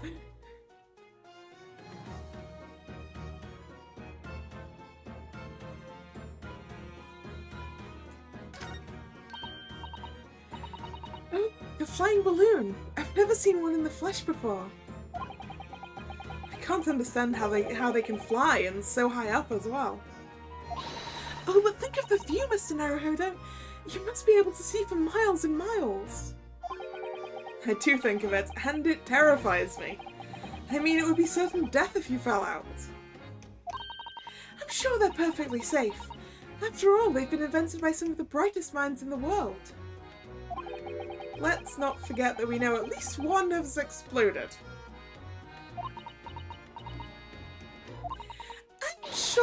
I'm sure there are other ways to fly. I mean, mean, I think you'd get a pretty nice view if you went all the way up the Crystal Tower.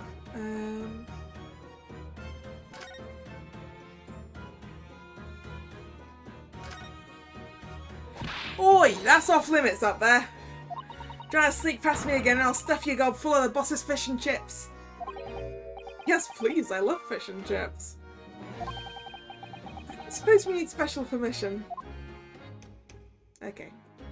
Anyway, let's talk to Gina.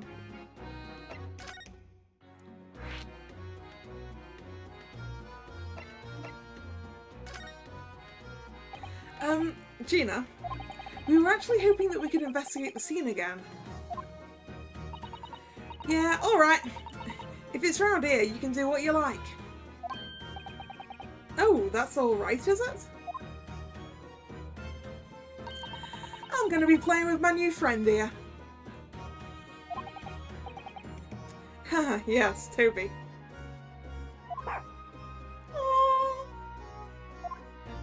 Toby. The machine that exploded must be at the top of those stairs, I presume. I haven't actually seen it yet, so if you don't mind. Sorry, you can't go up there, Suze. Oh? It's like I told Otto yesterday. Even I ain't allowed near that wreck. What's it called again? The reason we ain't supposed to touch it? The special dispensation for Scientific Equipment Act? Is that what you were thinking of? That's the one. That's why only them lot are allowed to investigate it. What are they called again? The forensic something. The forensic investigation team? Is that what you were thinking of? That's the one, yeah. But isn't it the case that the special dispensation has been lifted? I think so. I don't really get it, to be truthful with you. You're still supposed to get permission from some bigwig or other, as far as I know. We did. What was his name again? Lord Strange something. I'm not sure that's quite right, Gina. I think you mean Lord Strongheart, perhaps. That's the one, yeah. Apparently he's always watching the time or something. Actually, we've just recently been to see Lord Strongheart. You what? You've met him? Last time the boss was called to go see him, he waited for 3 hours at the Cove's office and he came back snivelling. Tragic. Well, Lord Strongheart's given us permission to examine the scene, as long as we touch nothing. Oh yeah? Honestly. Alright then, go ahead. But if it turns out you're lying, it'll be the boss who gets it. You'll never eat another chip again in his life. So, you're still saying all this is above board, are you? I'm sure everything will be fine. That really would be tragic.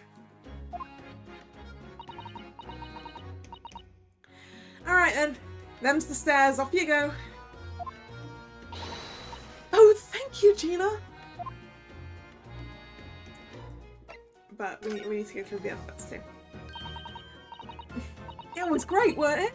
I had a right laugh. It was a new one on me, that. You know, being in court and not spending the whole time worrying I'm about to be fine. Well, words. You know, being in court and not spending the whole time worrying I'm about to be found out. You did keep an awful lot of secrets in all of your previous court appearances, didn't you? Yeah, and Otto's made things hard for me every single time and all. Just doing my job, Gina. Well, watching someone else get in the neck is a lot of fun, actually. It was amazing when you showed that dodgy professor's dodgy experiment was a total fix. The professor's not necessarily dodgy. The dodgy professor, as you put it, Gina, is Mr. Naruhodo's client. Yes, I'm starting to wish he wasn't, though. It's the boss I feel sorry for, sent off to do the impossible. What do you mean? He's supposed to arrest the other cove, ain't he? And in time for tomorrow and all.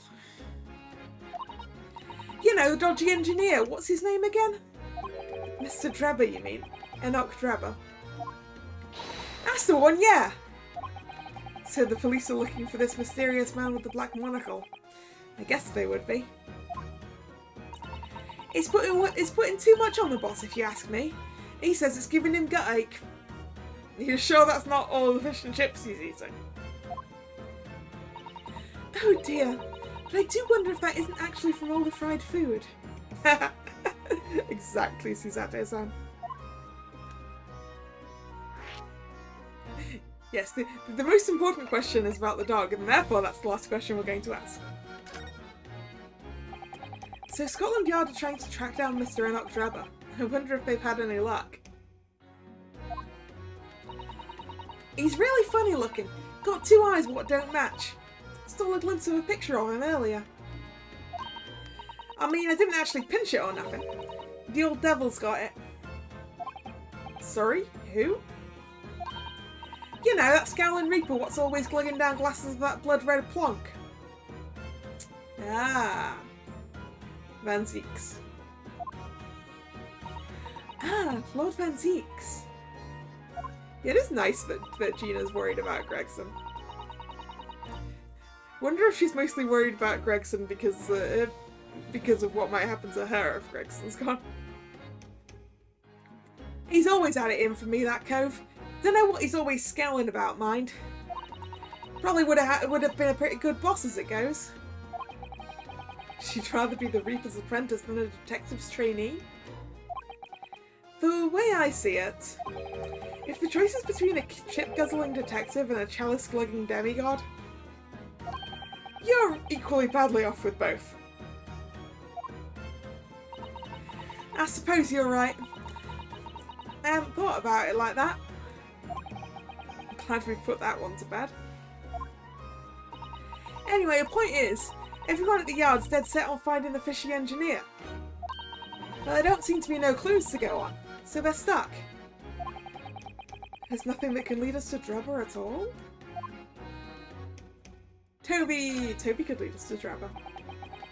Where did you find that little mutt then, Gina? Oi! Don't be so flaming rude, Aldo! Slight overreaction, don't you think? He ain't no mutt, alright? Toby's... how'd they put it? Oh yeah! A bona...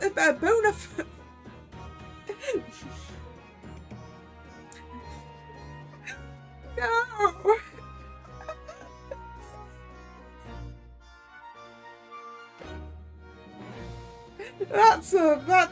That's a pun if I ever. the wagging. Yes, the wagging. Sorry. Alright. A bona fide detective. No, wait, sorry, this is Gina. So, a bona fide detective. There we go. That's probably more Gina. Sorry? I've given him a proper title and everything. Chief Inspector Toby to you. More senior than Inspector Gregson, is he?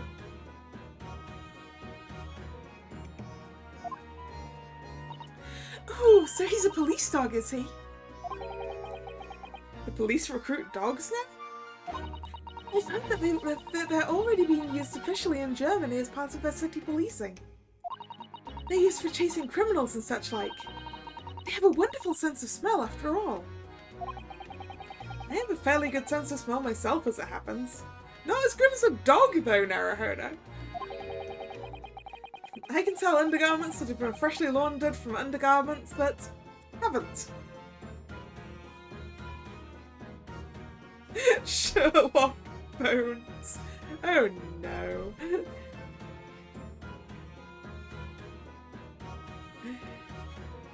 I mean, and also Naruhodo, it doesn't take a very good nose to tell the difference between those two things.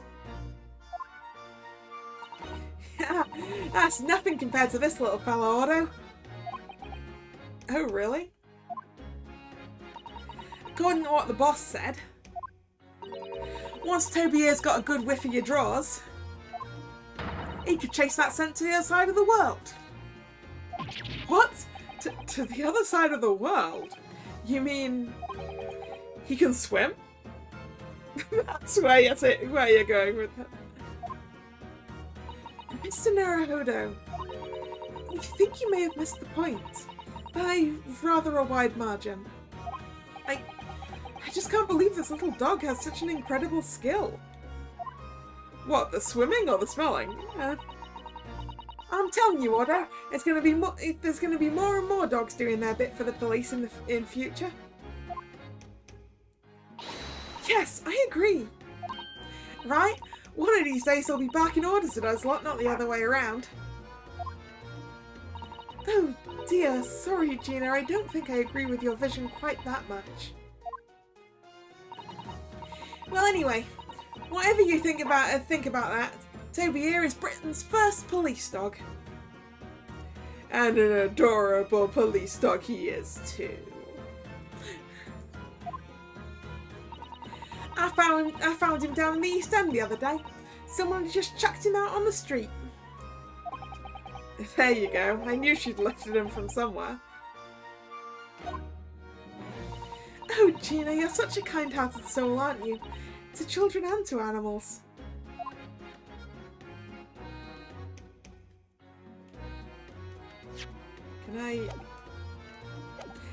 Can I present Toby with the thing that I want to present to Toby? Because I was like, hey, a dog could...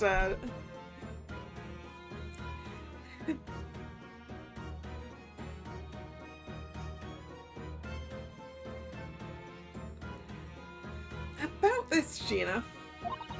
Yeah, I'm still learning my lessons at the moment. I only know A to E, so if it ain't too much bleeding trouble. Actually, Gina, it's the back of the card that's important. Eh? How come? It's just a dirty old smudge on the back, that's all. It turns out that this is very high quality French machine oil. It has a very particular scent, apparently. You don't say. Let's have a whiff then.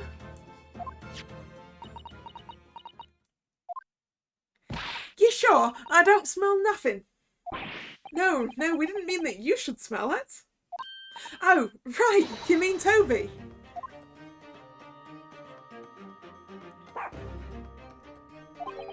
His sense of smell is so good he can track people over the oceans, can't he?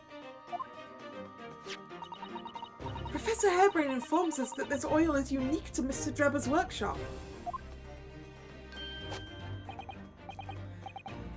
Oh, he's having a good old sniff there.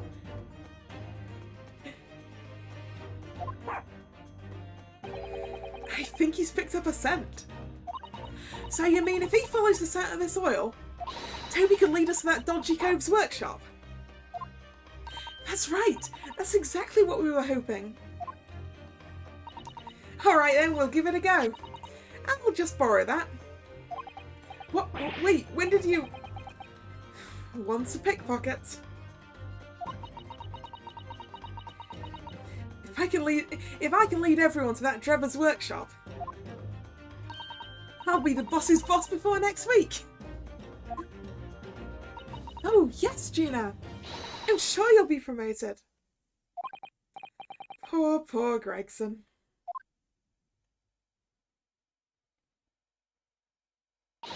Right then, Otto, leave it to me. Sorry? We're going to get going after that dodgy engineer cove right this minute. Oh, but hang on. Someone's supposed to be on guard duty here all the time. I'm afraid we can't help. We need to get on with our investigation as well, Gina. Time to put Gregson on it, right? No? Oh, right. Oh, well, never mind. So, there. Oh, well, never mind. No, you're not supposed to, oh, well, never mind. It ain't going to be me what gets it in the neck. It'll be the boss. Poor Gregson again. Ready, Toby? Got that oil scent, have you? Come on then, boy. Loan the dog to us, Gina, yes. See you later. Goodbye, Gina. Goodbye, Toby. I do hope the scent of that oil leads them to that swindler's workshop. Yes, I hope so too. Ideally before the dog swims across the channel to France. Okay, now I can go upstairs anyway. These stairs lead up to the experimentation stage. Let's go see what we can find out.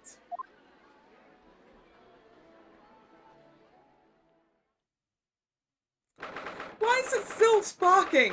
Why has no one turned off the power to this thing? 23rd of October, the Great Exhibition Grounds experimentation stage. Oh my! So this is the machine that was used to deceive people into thinking instantaneous kinesis had taken place. Yes, that's right. Or rather, it was the machine. It's a little worse for wear at the moment. What extraordinary lengths Professor Harebrained went to in order to obtain the research grant. No, the professor was tricked as well. He didn't know anything about it. Yes, of course. It is amazing though, isn't it? The scale of the whole affair is so very British. You're right about that. You'd never see such a grand deception in Japan, that's for sure. Oh, look, is that... Van Zieks? Lord Van Zieks? Who was also investigating, I guess. So, I think we're more or less done here, aren't we? Shall we, Miss Susato? Already? He is the Reaper, remember? We'd do well to keep our distance, I think. But we have permission to be here, from the top. We're perfectly well allowed to investigate this machine, as long as we don't touch anything. From the top? Do you mean Lord Strongheart? Exactly! So we can stay here and stare at this wreckage for as long as we like. She could have been at the centre of the explosion here and it wouldn't have bent her seal well. Alright, let's examine everything that isn't Van Zieks.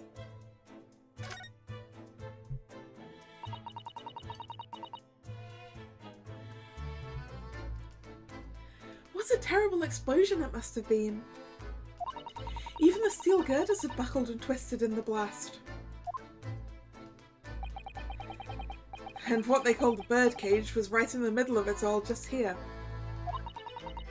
Oh yeah, that's definitely a trapdoor. It's got hinges and everything.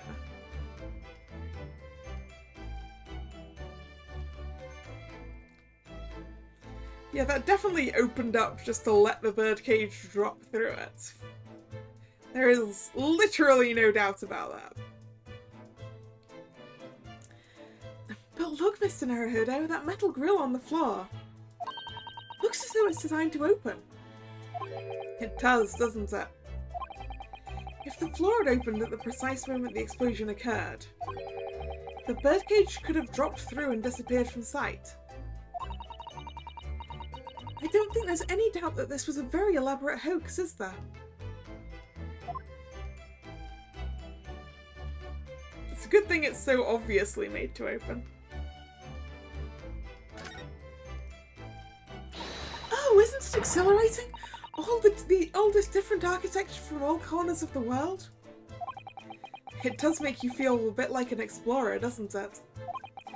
I know it's all subjective, but the onion-shaped roofs have rather caught my attention, personally. It is very subjective, isn't it? The Japanese buildings, with their wood and paper construction, have excellent ventilation.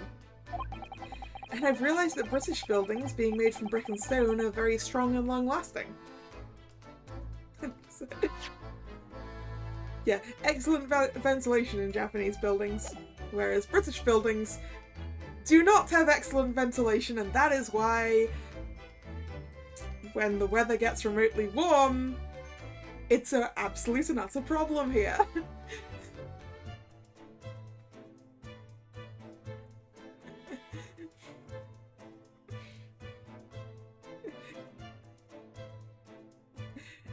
Like when we get a heat wave here, people in places where it gets a lot warmer are like, that's not warm at all. Like, yeah, your houses are designed for that. You have air conditioning.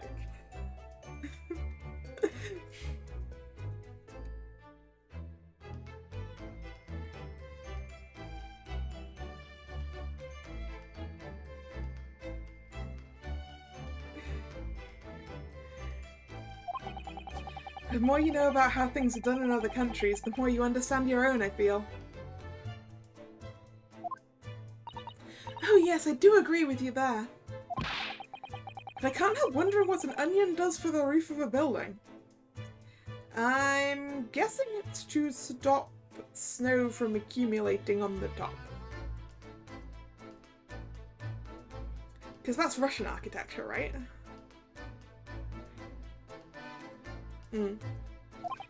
I mean, I suppose it's playing on my mind because I don't like the taste of onions. Same, Naruhodo. You really oughtn't let your taste in vegetables dictate your taste in roofs, Mr. Naruhodo.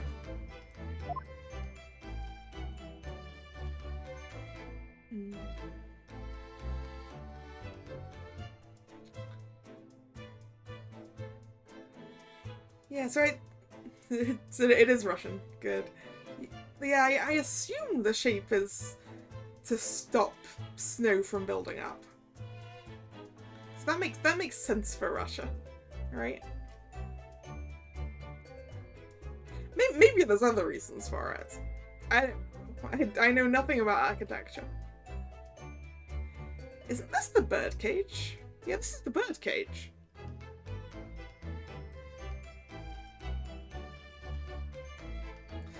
Onions are okay, cooked up as in a pan and then with a burger. My stomach would bear to differ. Onions are not a thing that my stomach is a fan of. To put it mildly. This wasn't here yesterday. Really? But if I'm not mistaken, it's the cage in which the victim was standing before he was apparently beamed through the air. That's right, the birdcage.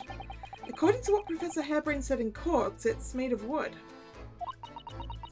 Or more precisely, Japanese cypress, I think. And despite having been in an explosion and then falling from a great height, it's relatively unharmed. What wonderfully durable construction, wouldn't you say, Mr. Naruhodo? I'd understood that the forensic investigation team had taken it away yesterday to examine it. I suppose they must have brought it back here when they'd finished their work. But sadly not with the body inside of it. You wanted to see a dead body today, Susanna?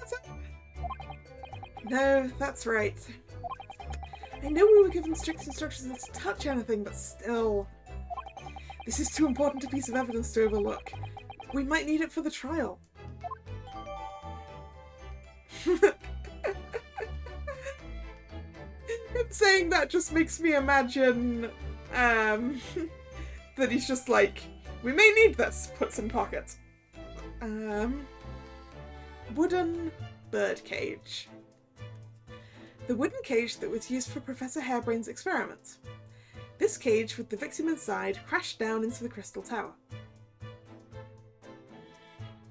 The bottom of it is kind of shaped so it would sit really nicely in that mesh thing.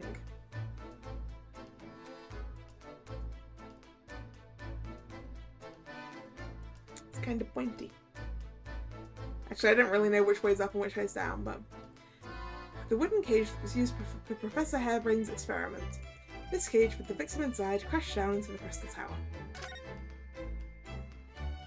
Let's have a nosy at it then.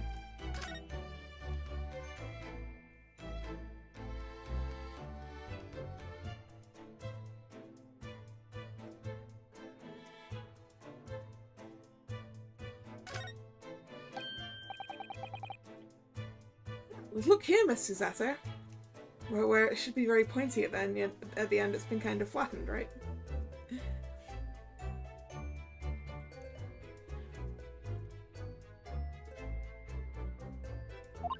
Oh yes, the wood's cracked and broken a little.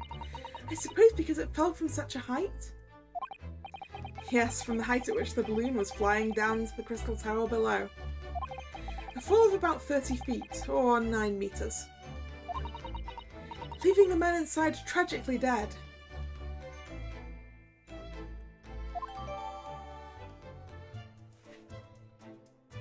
It crashed down with the victim inside into the crystal tower, causing damage to its base. Oh yeah, there's the headrest.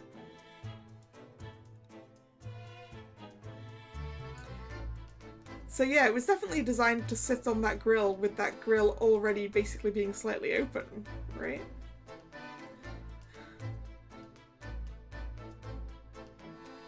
Is that all I have to look at? Just the... Yep. The broken bit is all I have to look at right now.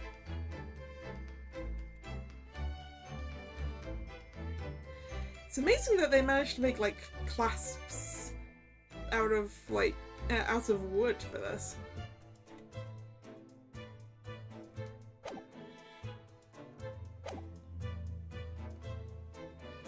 Look at the Ferris wheel.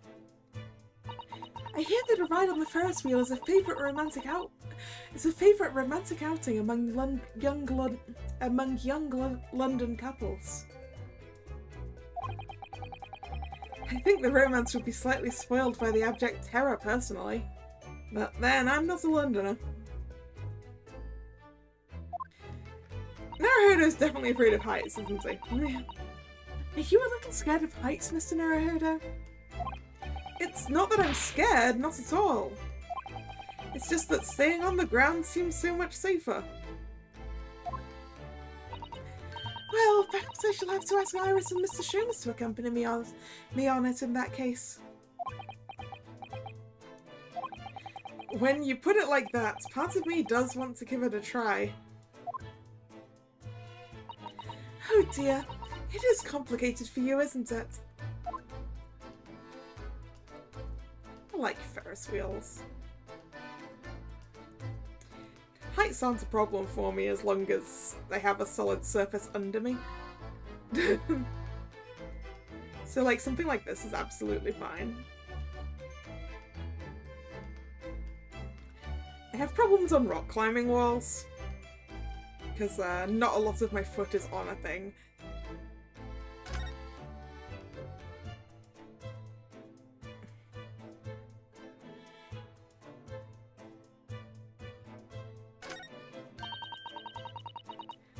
Look at that horn-shaped transmitting device. Isn't it amazing? That's exactly what I thought when I first saw it. It makes you think, doesn't it? If only it had just been a normal horn, none of this would have happened. That's almost exactly what I thought as well. I bet I can predict what you're going to say next in that case. You're about to say, nothing ever goes to plan, aren't you? Oh, no, I would never say something like that.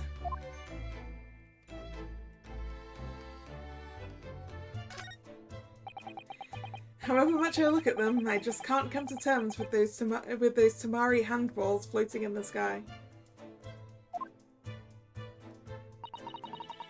You've been glaring at them constantly since we came up here. Sorry, the feelings of wanting to ride one and wanting never to set foot in one are fighting it out inside me.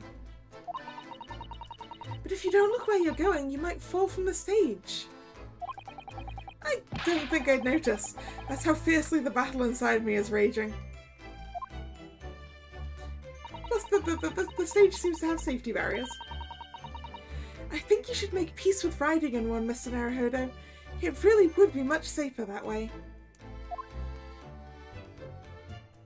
Okay, so that counts for all of them then. Okay. I guess we're done looking at everything that isn't, the devil in the room. Least approachable man in the world winner, 10 years in a row. Be strong, Mr. Naruhodo.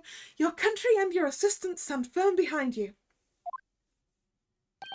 Lord Van Zeeks?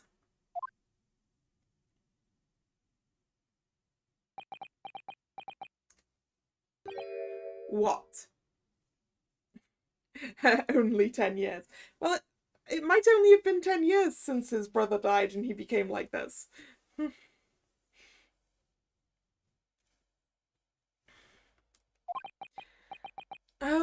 Well, beautiful weather we're having, isn't it?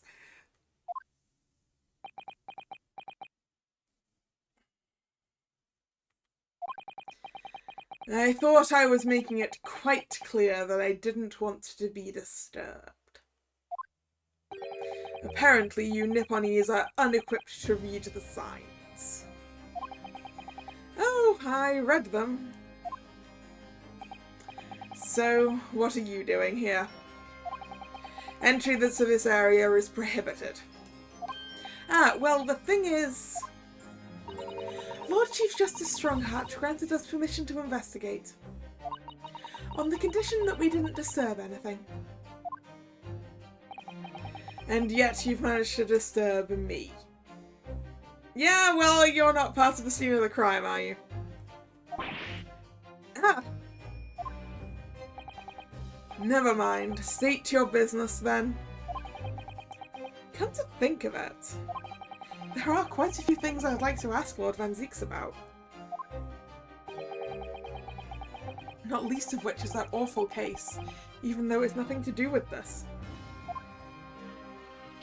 Ask away, Mr. Naruhodo. You won't know unless you try. I don't think we should be asking him about his brother, but sure. So, Clint.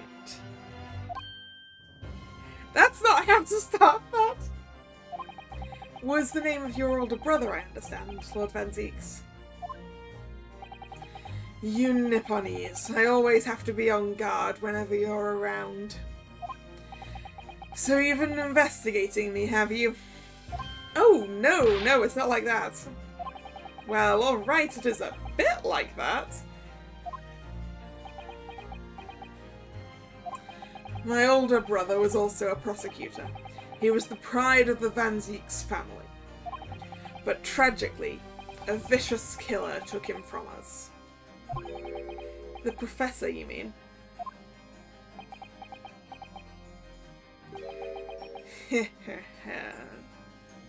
Is something funny? That's the extent of what you've discovered, is it? I shouldn't be surprised. Sorry? There's more to it, then. Lackluster work is very much your trademark, isn't it? You're too kind. Are you going to tar all Nipponese with the same brush next? So tell me, what's your interest in that historic incident? As it happens, Lord Van Zeeks, there's a rather curious case that's come to our attention. Are you aware of the Madame Tuspel's Museum of Waxwork by any chance? I am, naturally. I believe that since last month I feature in one of the displays there, for public scorn. Of course the infamous Reaper of the Bailey would have to be exhibited, wouldn't he?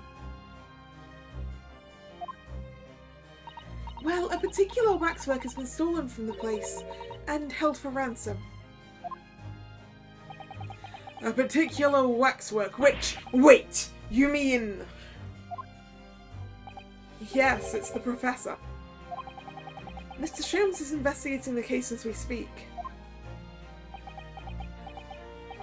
I was unaware of that. He's turned as white as a sheet.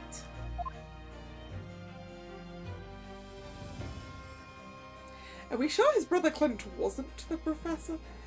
Are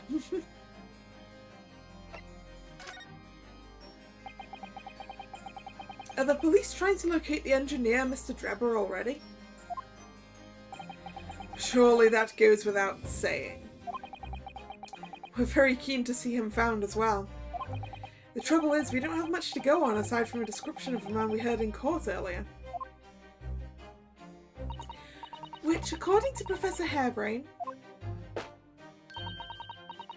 was of a tall, thin gentleman who has straight white hair and wears a black monocle. So I was just wondering, I mean, I realise it's probably not possible, but, we'd very much appreciate any more clues you can give us. Wow, Susato-san really knows how to take the bull by the horns.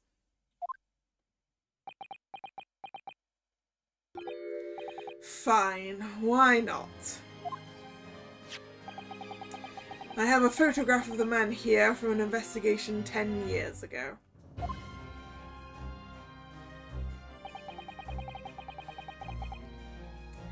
Though it appears he already had the black monocle at that time. Oh, he's got the little plus sign on his lapel as well.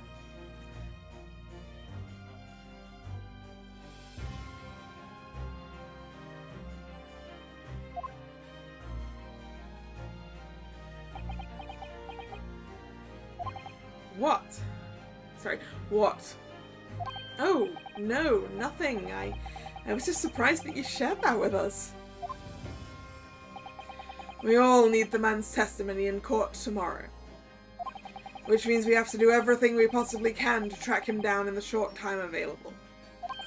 So why wouldn't I show you the photograph? What is it about Lord Van Zeeks? Sometimes I just can't work him out at all. The photograph of Drebber has been entered into the court record. A photographic print of the engineer, Mr. Enoch Drebber. It's hard to make out, but he appears to be wearing a monocle with black glass.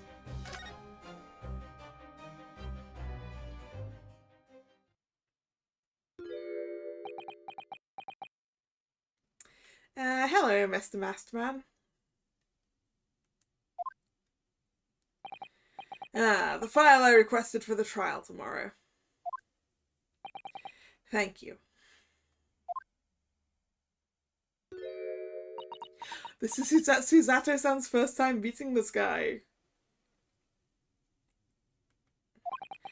Are you alright? Who is this man, Mr. Naruhodo?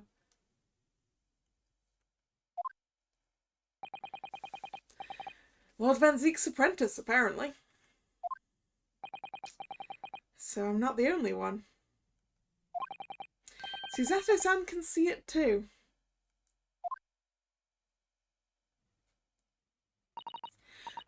Lord Van Zeeks, may we speak with your apprentice for a moment? With him? Why?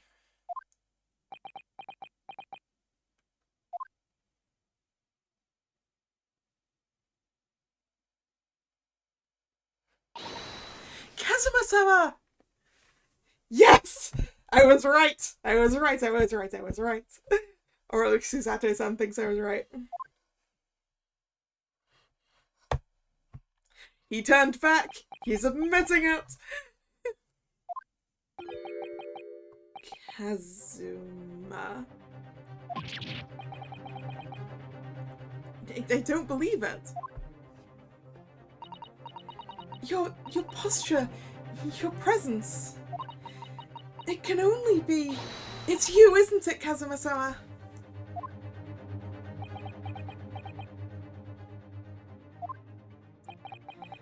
I felt something strange the first time I encountered this cloaked figure.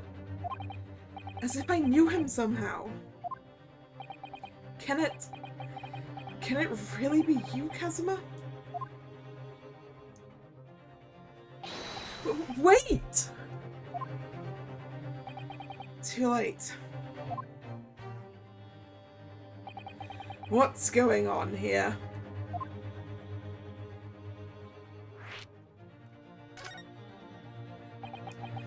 What is your interest in my apprentice, exactly? You act as if you know the man or something. Well, Since when has he been in your care? I don't recall you having an apprentice before I left Britain 6 months ago. Lord Strongheart introduced him to me about 3 months ago now, with instructions to mentor him as a prosecutor. But he didn't tell you why, did he?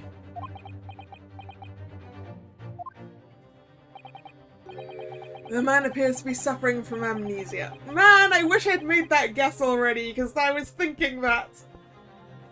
That was my immediate thought, like, oh no, it's Kazuma, but he's got amnesia.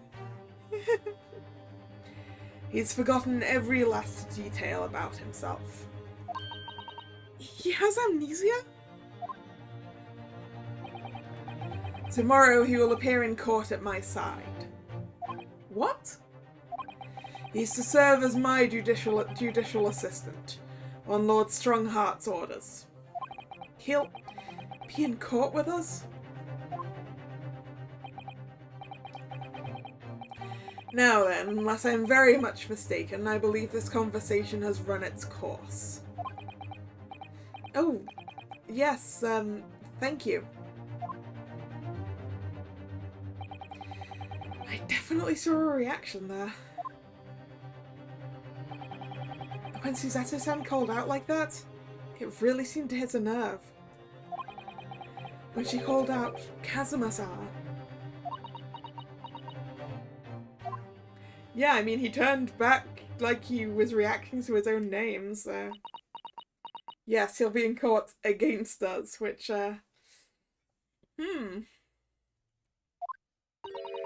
You'd already met that masked man, hadn't you, Mr. Naruhodo? Yes. Yesterday, in fact, at Lord Van Zeek's office. I see. And if Kazuma-sama really is alive, it means that Mr. Sholmes lied to us. I know. We're going to need to speak to him about that.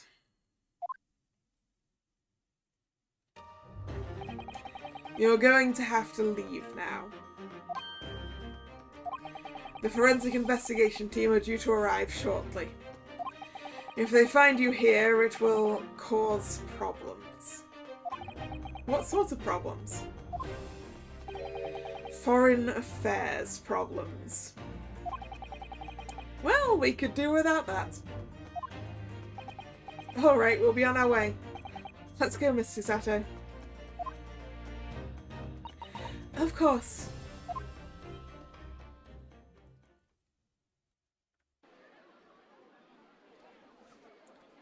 Alright, next location is Madame Two Spells, where we are going to give that great detective a piece of our mind. 23rd of October, Madame Two Spells. Oh my! No wonder it's called the House of Horrors. I'd like to turn on my heels and go straight home. Fire the confectionery. I mean, we can do that if you want. Via the confectionery sounds great. Being scared makes you crave sweets. I can understand that. I was looking forward to a reunion after 6 months away, but... there's no sign of Mr. Sholmes anywhere. That's strange. He should be here investigating the abduction of the waxwork. Oh well, I suppose we'll just have to come back again later.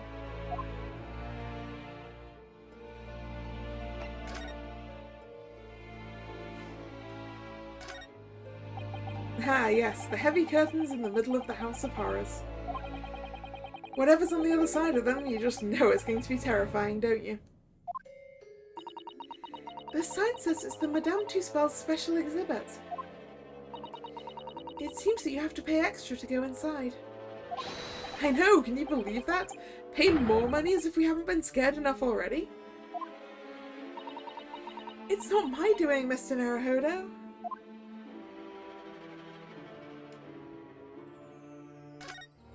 Don't need to be scared to crave sweets, right? Right. Oh, Oh, what a horrifying scene! A murderer caught in the grisly act. I know. And in case you were wondering, it's the one with the big knife that's supposed to be the killer. I don't think anyone would be in any doubt about that, surely. And did you know that according to the description, the bathtub at the back has no particular significance? What? Really? I would have thought it was meant to show that the killer also worked in a bathhouse, peddling criminal wares. Aha, we have a new theory.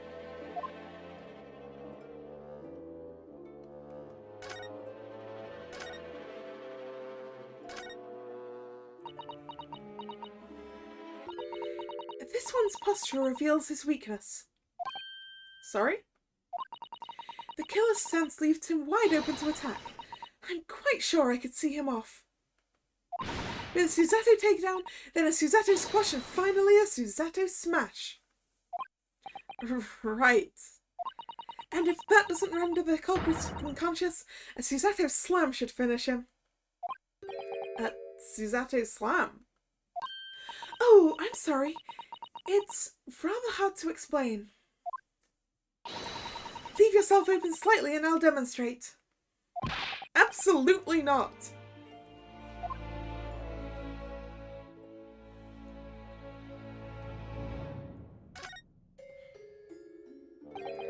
That old policeman isn't here now, obviously. I still can't believe he just happened to be on the jury, though.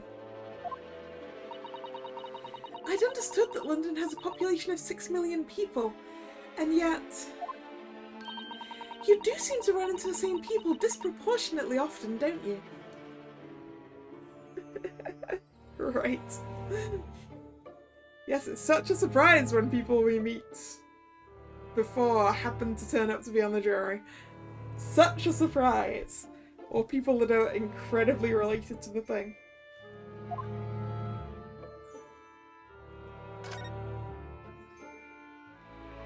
That's everything that we can do here then.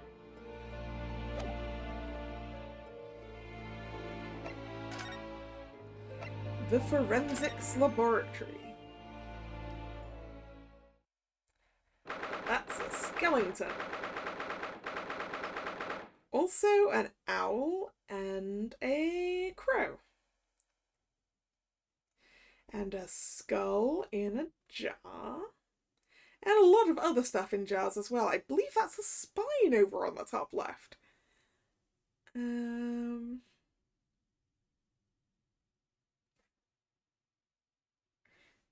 You like the lamp? Oh, the glowing blue lamp. Yeah, that's quite nice too.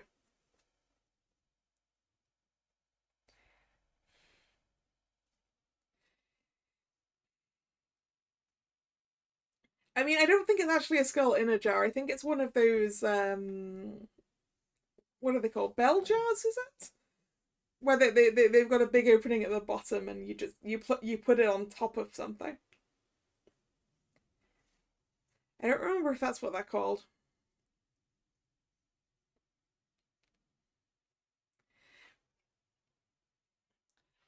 October 23rd, Forensics Laboratory. I believe this is it, Dr. Scythe's laboratory. That chemical smell really assaults the nose. There's plenty to assault the eyes in here too. It looks as though the doctor isn't here. But we're here now, so we may as well do some sightseeing, don't you think? What a seasoned tourist you've become, Mrs. Azzo. I could just have a little look around, being careful not to upset any restless souls. Alright, let's have a poke around, shall we? I want to look at these first. That looks like an owl and a crow up there. I know, and they haven't even twitched since we came in here. That's because they're taxidermy. Well, no, they wouldn't have. They're taxidermy mounts, Mr. Naruhodo. I was afraid you were going to say that. I've been trying very hard to tell myself they're just sleeping with their eyes open. That would be more terrifying.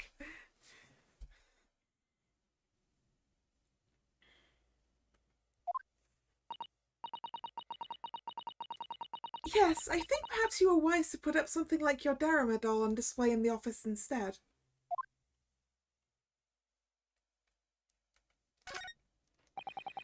Well, look at this. What a magnificent display case. The cherry wood has been polished to a high sheen, and the intricate carving is a joy to behold. Western cabinet makers really are very skilled, aren't they?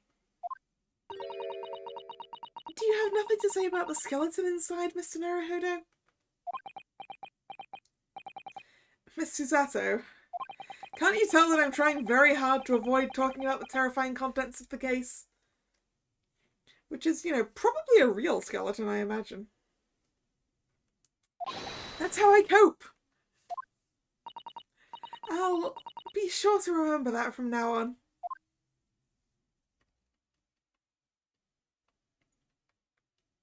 Oh, she's got a nice little case. I suppose this is Dr. Scythe's desk. I would not like to work in a place like this. It's very tidy though, isn't it, Mr. Naruhodo? Imagine how efficiently she must work. The lighting is poor, which is bad for the eyes, and the chemical smell can't be good for you. Not to mention the skeleton watching over you as you work, which is definitely bad for the nerves. Well, yes, those are valid concerns, I suppose. I can just about cope with a one-eyed Darama doll watching over me, but that's all. Is that a pestle and mortar back there? Look at all the bottles on the shelves in these cabinets. What an assortment of chemicals. These ones here are labelled highly toxic. That's worrying, because there are also things that look like salt and pepper shakers in there. Oh, yes, and they actually say salt and pepper on them. The doctor probably spends a lot of time in this room, I suppose. Perhaps she has meals in here sometimes. That sounds like a terrible idea. Life goes on, even when you're surrounded by death. It should have brought Iris here, she'd have a field day.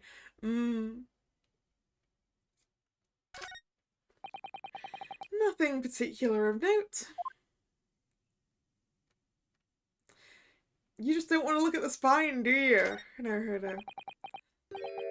Those large jars seem to have pale things floating around inside them.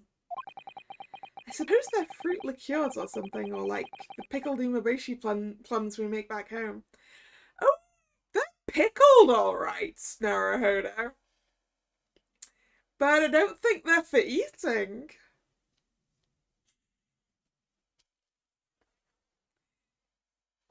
I mean, given the year that we're in, I guess, yeah, they're probably stored in formaldehyde, aren't they? They don't do that so much these days because it is highly toxic.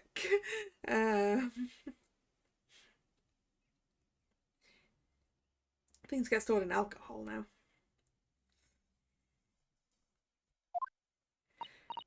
Father had jars just like that in his laboratory as well. They expect their human organs in a preserving solution, probably as examples of some rare medical condition.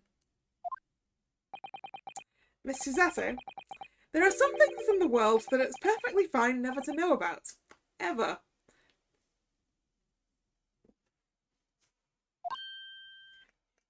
You didn't know about the formaldehyde and stuff? Yeah. I mean, I saw a lot of things in jars when I went to the Natural History Museum the other week.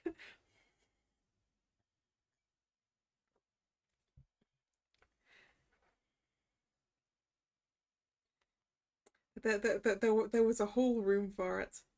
A whole area. They called it... What was it they called it? Because it was kind of a pun. I think it was like the spirit of biology or something. It was the spirit of something. Which was really amusing when we got there and saw what was there. Like, ah, yes, it is things in jars of spirit. Understood.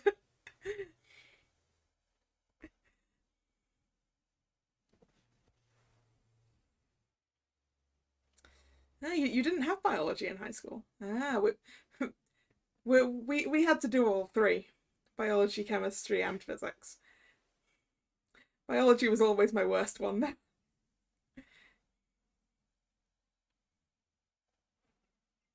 Yeah, it's also the whale pun. It was a good whale pun. Um,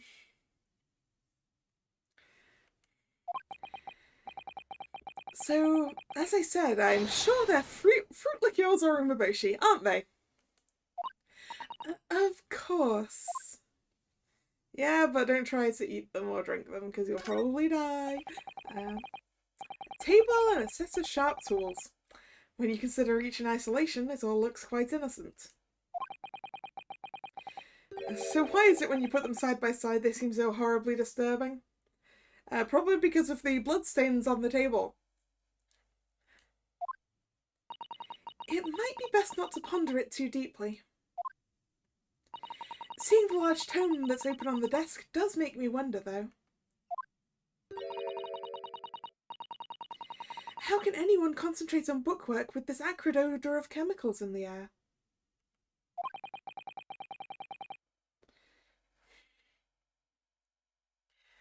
Oh, your high school was basically office worker education, was it? Ah, yeah. We had all the sciences, a couple of languages, um, whole bunch of technology subjects, history, geography, geology.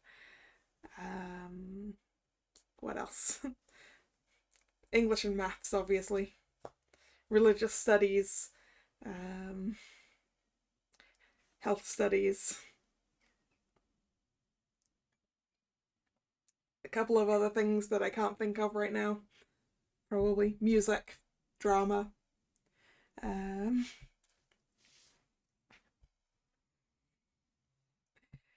Many of those I was not so great at.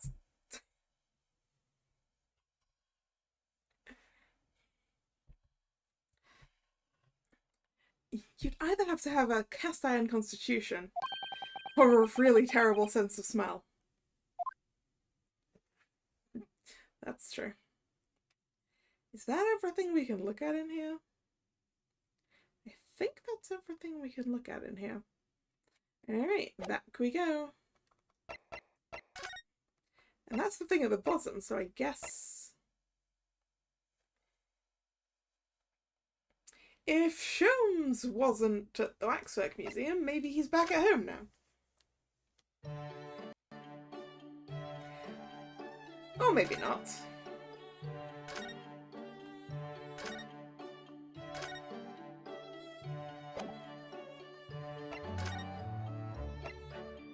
What if we go back to the legal consultancy?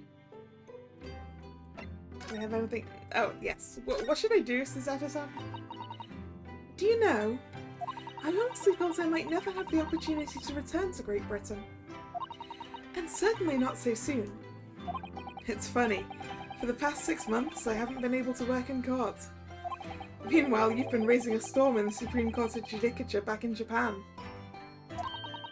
Please, Mr. Naruhodo, I may have been dressed as a man, but it was a very reserved performance. So what your father said in his letter about a Ryutaro takedown is reserved. Well, anyway, I'm back here in this great capital now, and ready to assist you again in any way I can. Oh yeah, IT. IT is the one I forgot. IT is the one I forgot. How did I forget that? That's one of my GCSEs.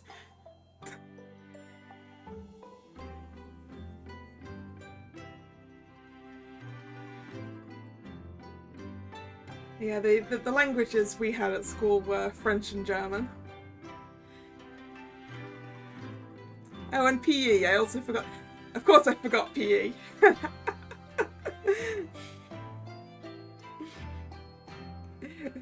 PE definitely fits under the category of things I was real bad at.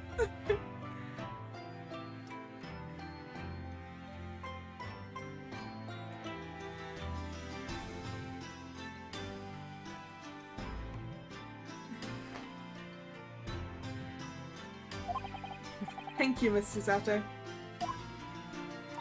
It's my pleasure, Mr. Naruhodo.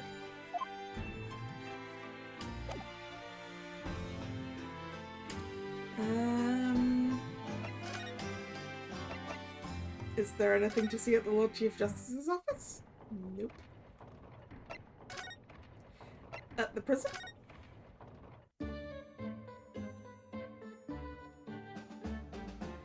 Nope.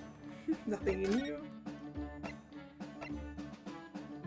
At the prosecutor's office, I can't get that. Back to the experimentation stage and see if Gina and Toby have found anything.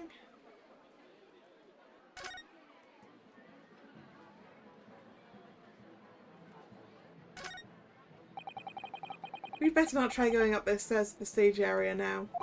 If we were to bump into the forensic investigation team, it sounds like it could make trouble.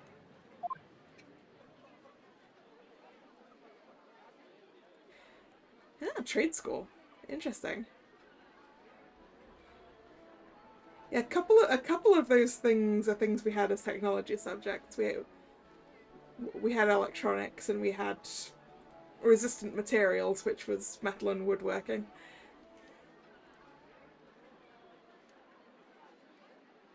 Oh yeah, art. Art's another one that I forgot, which is also one I was terrible at.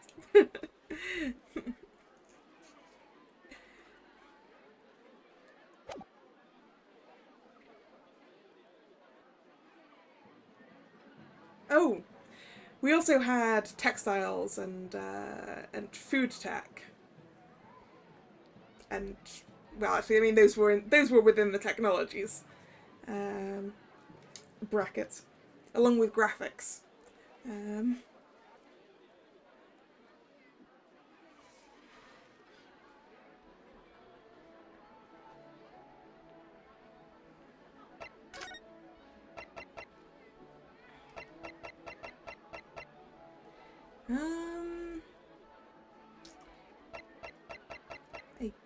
Yeah. Wait. Let's go back to my level 2 spells. No. Okay. The only place. Okay. Let's go to the prison. Ah, yes. Let's go to the prison. Let's show him. Yeah. Hey, this birdcage. Can you tell me about it, Professor? Professor Hairbrain, what do you make of this? Oh yes! This is just what I need to prove my hypothesis, isn't it? No, it's nothing to do with the hypothesis, actually.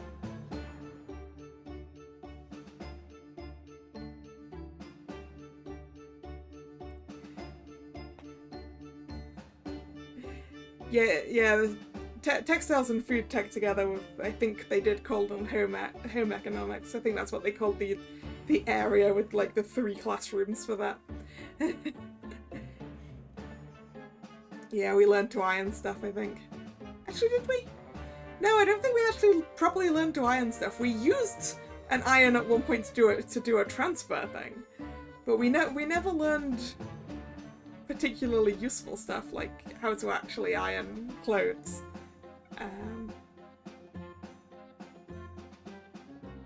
Actually, I think there was a subset of students who did learn useful things like that. Maybe.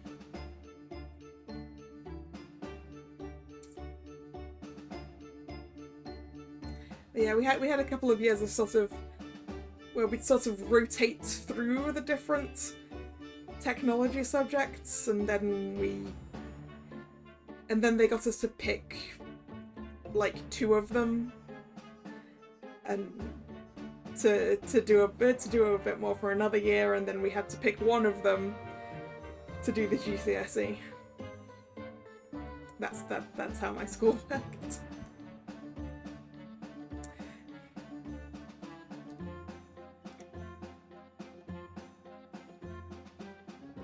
We also had to pick one of the languages as well.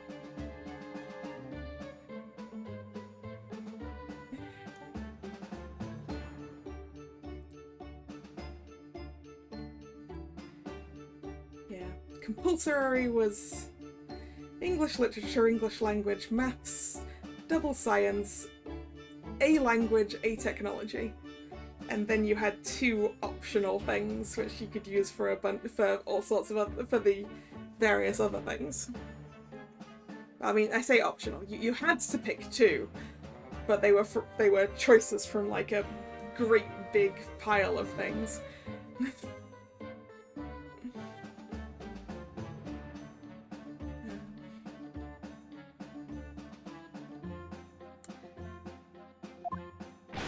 Then take it away! I don't need to be bothered with anything that doesn't assist my silence.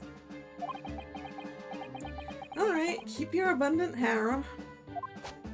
Okay, so... what about the photograph of Drabba? No. Nope.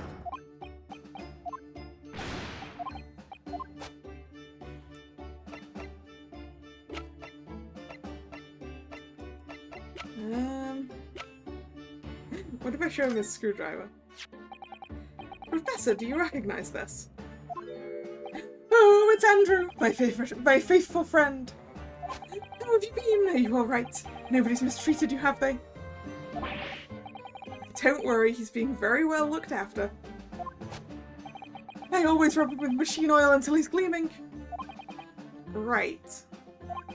And then when I come to tighten a screw with him, he slips in my hand and I can't do it. You want to pet Professor Hairbrain?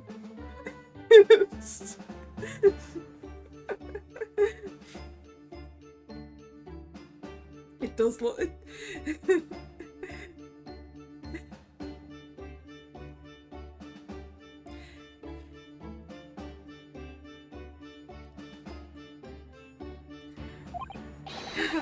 It's that age-old problem faced by driver files the world over, isn't it?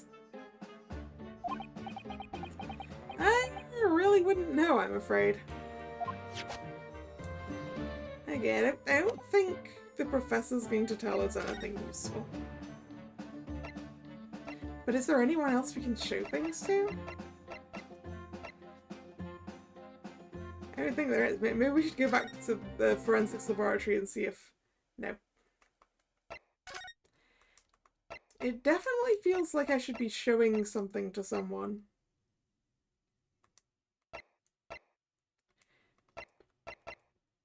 So I guess we will go back to the professor and run through the stuff we have. So, the photograph of the balloon.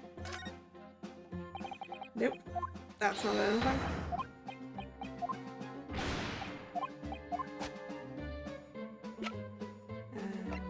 The autopsy reports. Nope, that's also not anything.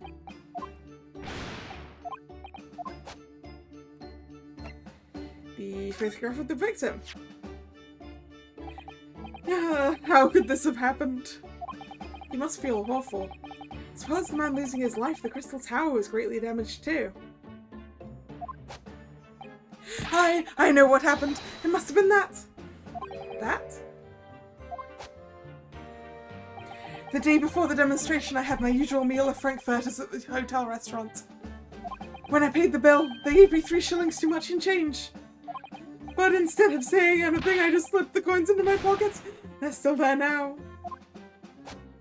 It's divine retribution for my wrongdoing, that's what it is. For a scientist, he has some very illogical anecdotes. Long and illogical. Yeah, I did go back to the Crystal Tower to see if Gina had seen anything, but it doesn't seem that there was anything there. Crossbow? No. We got nothing. The piece of green cloth? We got nothing.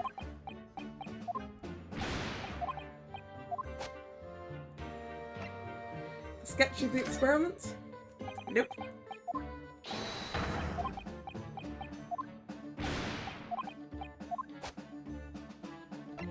the newspaper.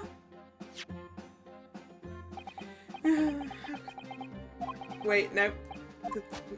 I previous conversation with the picture sounded vaguely familiar when I got partway through it.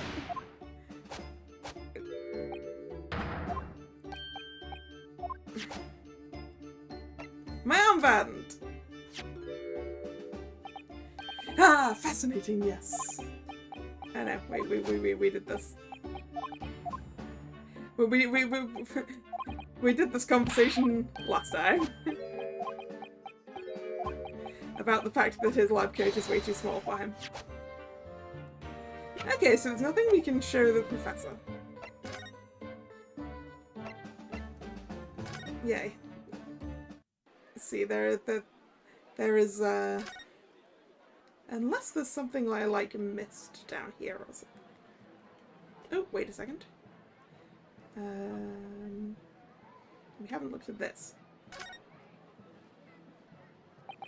The stage up there is where the experiment was set up. It's very high, isn't it? About 30 feet, I believe, or 9 meters if you prefer. Craning your neck to see up to it starts to hurt after a while, doesn't it? Yes, we need to get up there and look around properly. Although, if I'm honest, climbing all those stairs makes my chest hurt. Oh dear, I think perhaps you should exercise more, Mr. Naruhodo.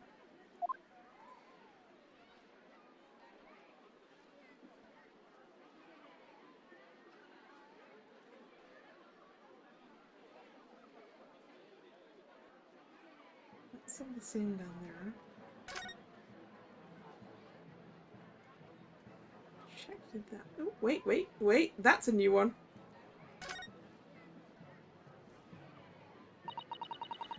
What a shame the symbolic landmark of the Great Exhibition has been damaged like that.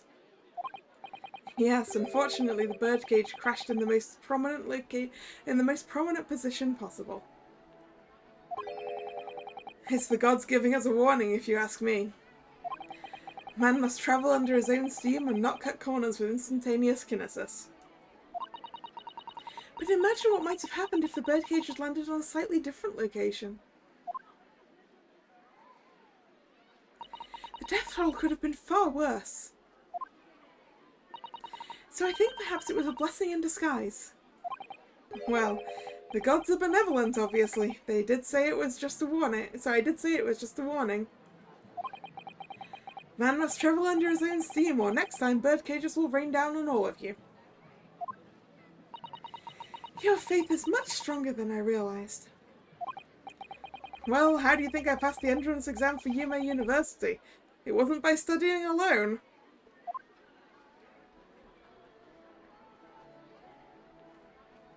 A blessing on Wallach Planet.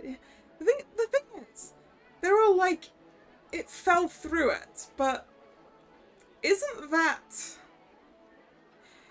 If it went through here, it didn't do that by falling vertically, did it?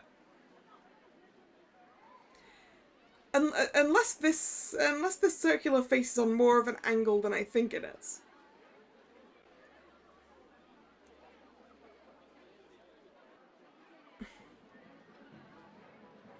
Or unless it crashed through the top of the circle thing and sort of bounced, I don't know, and hit this bit.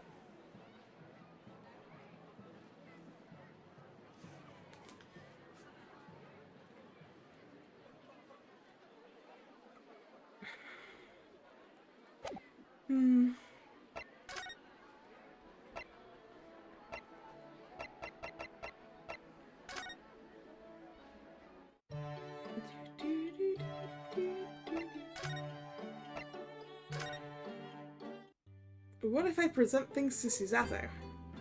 Or actually, let's just check if Iris is back now.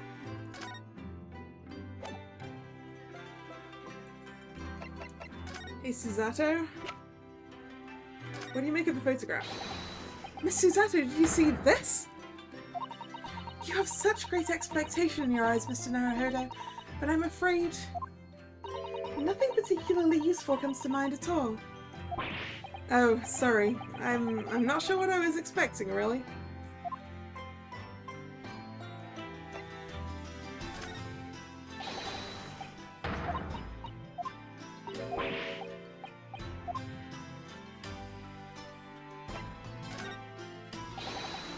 We're not getting anything out of Susato, are we?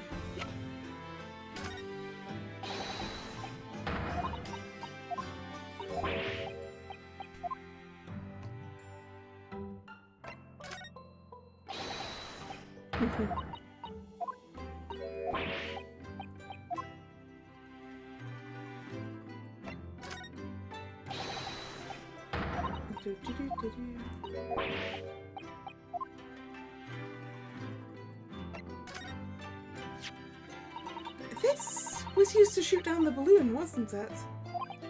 Yes, with a flaming arrow. It's quite a formidable weapon. I'm quite accomplished with a longbow myself, you know. No, really? If you were to balance an apple on your head, Mr. Naruhodo, I'm quite confident I could hit it from a good 50 meters away. I'm not going to ask you to test that. Quite confident, you say? Does the apple necessarily have to be on my head?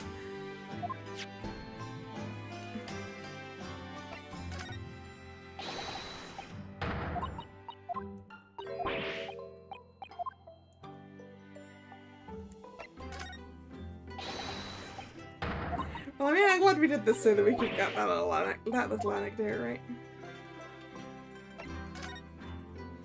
Bow or crossbow, which would be more powerful? I mean, in terms of raw power,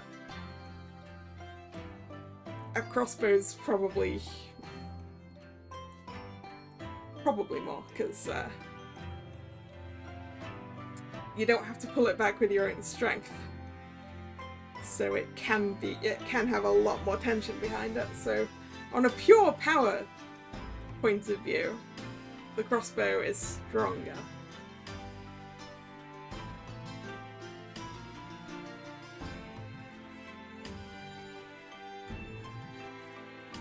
And then if you go for other types of bows, it depends on what type of bow it is.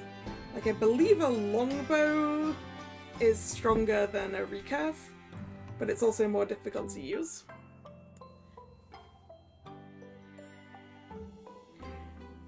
And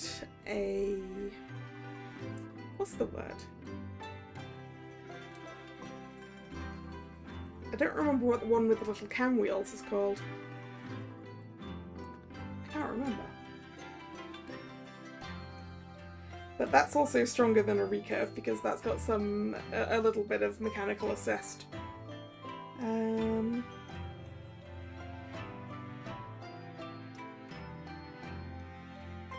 Compound bow. That's what I was thinking of.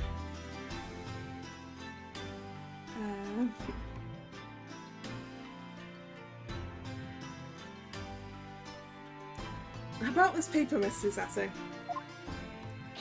Yes, it's all about the Great Exhibition. I've been dreaming about it, you know.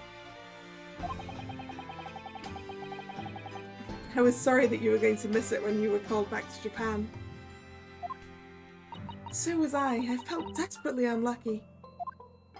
But here I am, back in London while it's underway. It's a dream come true. Perhaps you're not as unlucky as you thought then. Once we've helped Professor Harebrained out of his terrible situation, we should all explore it together. For sure. And of course we must invite the Professor's good friend Lord Van Zieks as well. Your luck might not stretch that far. And my armband!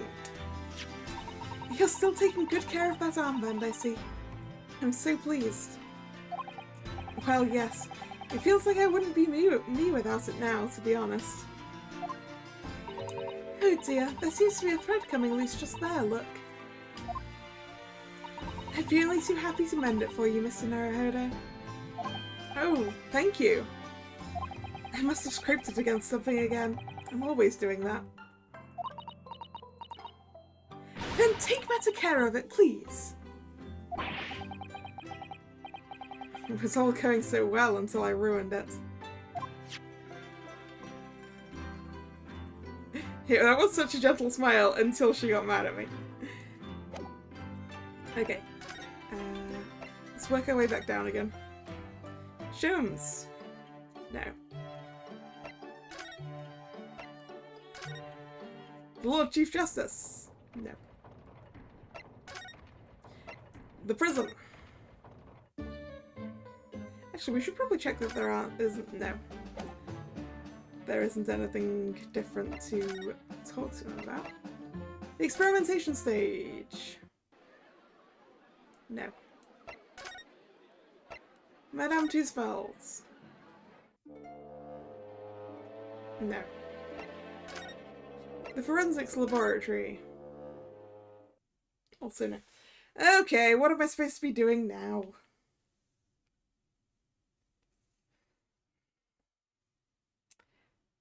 Let's see.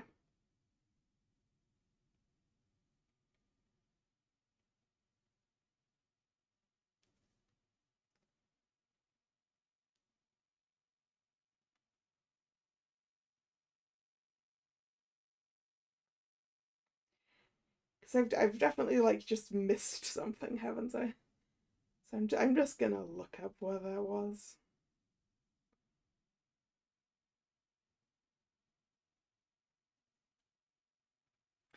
Yes, I missed looking at something in this room. The book.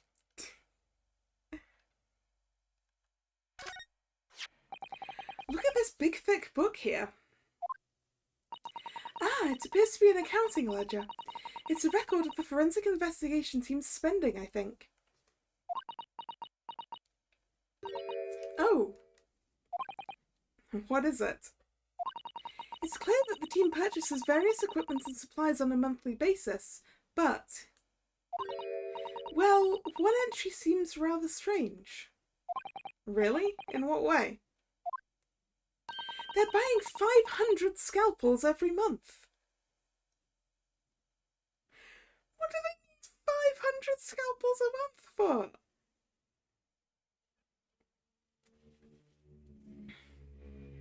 I mean, I guess that they probably get blunted fairly quickly, but you can sharpen them, right? 500? They must be working really hard on dissecting corpses. I don't know. Judicial autopsies are only carried out in certain special circumstances. And scalpel blades can be sharpened too. I was right, they can be sharpened. It does seem a bit strange, you're right. 500 scalpels a month. What could they possibly be using all them for? Melting down the metal and turning it into something else. What are you doing? Ah! Oh wait, it's not a ponytail, it's got two ends to it, but still, it looks like those ends would hurt. Sorry, we had something we wanted to ask you, but you weren't here, so... So you thought you'd snoop around. That's acceptable for you people from the East, is it? Is that like a snakehead shape coming out of her wrist?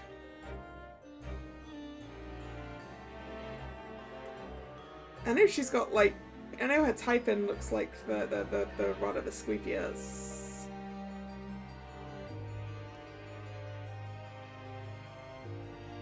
Hold on a second.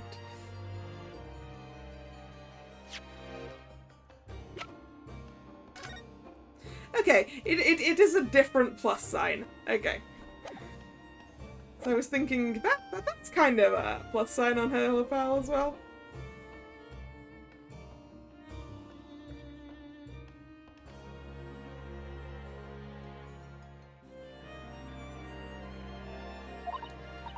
Well, what do you want? Lord Strongheart told us, you see, that it was you who examined the victim's body. Mr. Asman's body. I mean...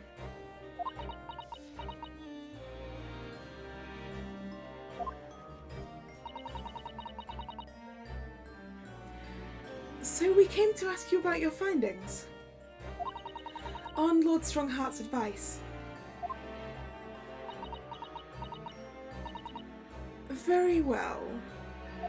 If the Lord Chief Justice has given his consent, I'll tell you what our investigation revealed. But when we're done, you must leave immediately.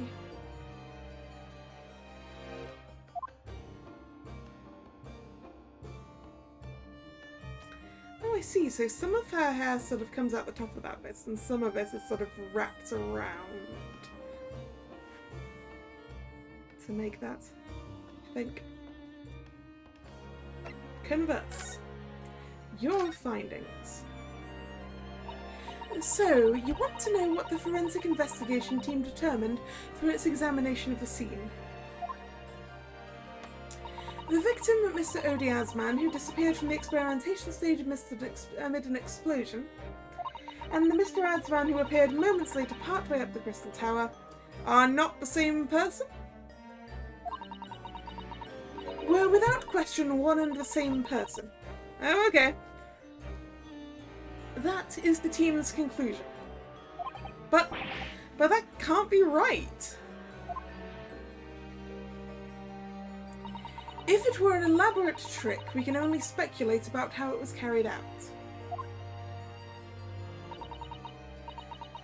Let's see if two people who looked very similar to each other were involved. They could have made it appear as if one single person had switched places, couldn't they? Very true, but sadly in this instance that was not the case. The man who disappeared and the man who subsequently reappeared was the same person. How can you know that, though?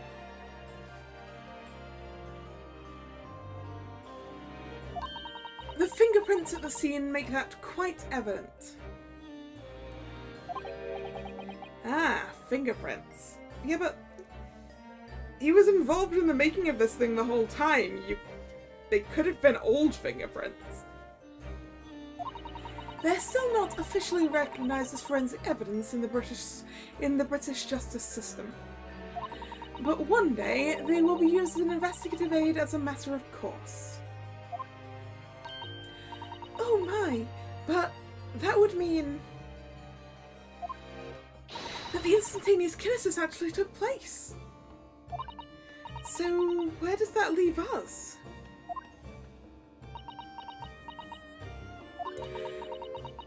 My team was tasked with investigating, not drawing conclusions. Instantaneous kinesis is impossible, and yet the body did move from one place to the other.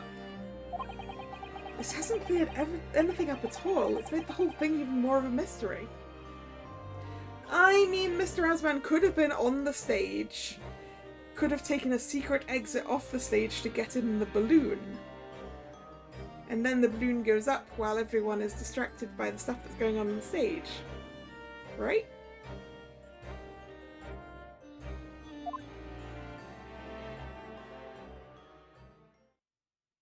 Woo!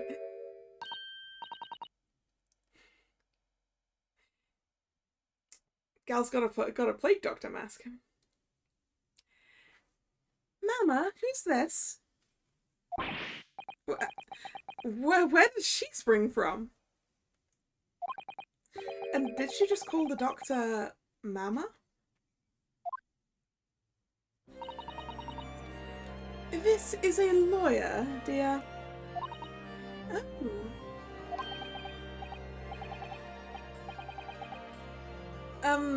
Hello, to meet you. Pleased to meet you. Yes, I'm a defense lawyer. Ryunosuke Naruhodo. Mama?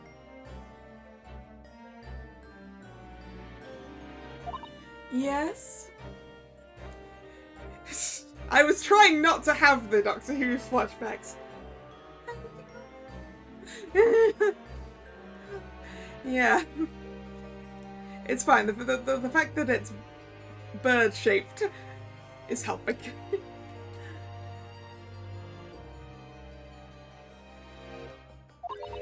Can I cut this one up?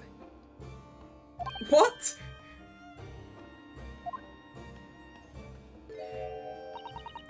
never seen inside of an Eastern person before. I want to know what it looks like. Why do you have a cleaver?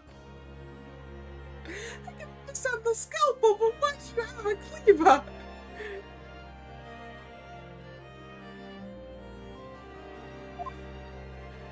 Of course you can't. It's a live specimen, as you can very well see.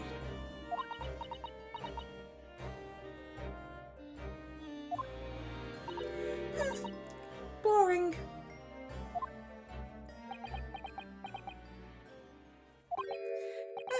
I think I just had a near-death experience.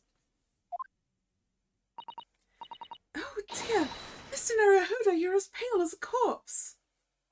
Then let's leave before I'm mistaken for one. Well, I think we've done all the investigating we can here for now. If we could just determine the whereabouts of Mr. Drebber. I'm sure Gino and little Toby won't let us down.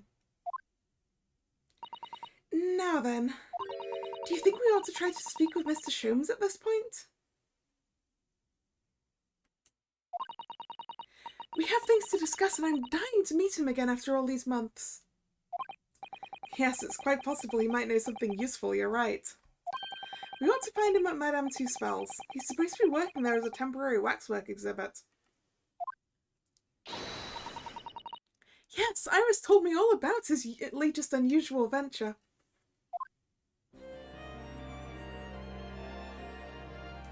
Is there anything else I can talk to the lady about, though? So, what are you doing at the moment, Doctor? Keeping a close eye on things so no impertinent Easterners think they can look around my office. Are there such impertinent Easterners around? How terrible. Yes, you. She doesn't mince her words, Miss Susato. I think perhaps it's time we left. Yeah, I guess it is. To Madame Two Spells.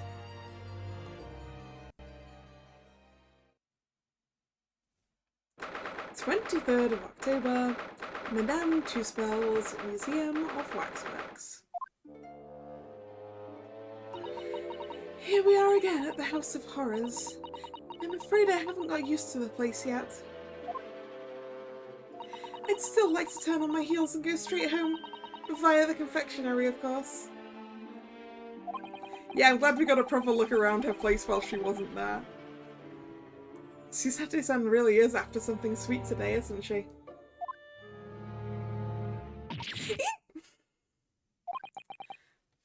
What's the matter? Look, Mr. Naruhodo! Look at that waxwork! I'm quite sure it wasn't there before. Yeah, that's because it's our friend, Mr. Sholmes. It looks exactly like Mr. Sholmes down to the very last detail. Ha! What is it? What is it? Oh, sorry. I think you'll find that's the temporary waxwork himself. It's a friend of my dedicated employee. Oh, yes, hello again. It's Ryunosuke Naruhodo. Why is Madame Two Spells still carrying several hundred pounds? I must say I am quite spellbound by the great detective. He is a marvel. My precious waxwork is already back where it belongs. You don't mean... But yes, the mystery is solved already. Wow, Mr. Sholmes can really engage his brain when he's hungry enough. So I guess that means that the waxwork isn't what I thought it was, huh? So as you can see, he has returned to his habitual duties. Yes. His habitual duties? Alors, do not disturb, huh?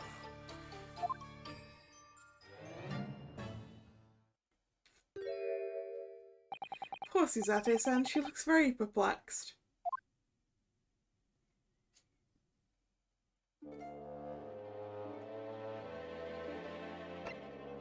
Yeah, I wonder if we can take a peek. It doesn't look like there's a... It doesn't look like we can. It looks like we'll just get the same spiel as last time. So I guess we'll investigate this waxwork instead. We really do need to speak to Mr. Sholmes, and I'm longing to say hello again. But where is he?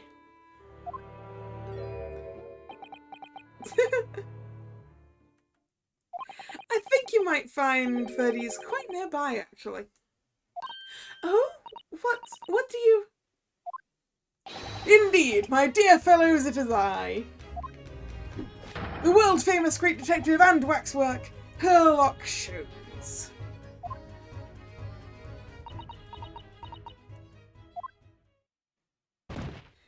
Susato-san! Susato-san! She fainted, oh no.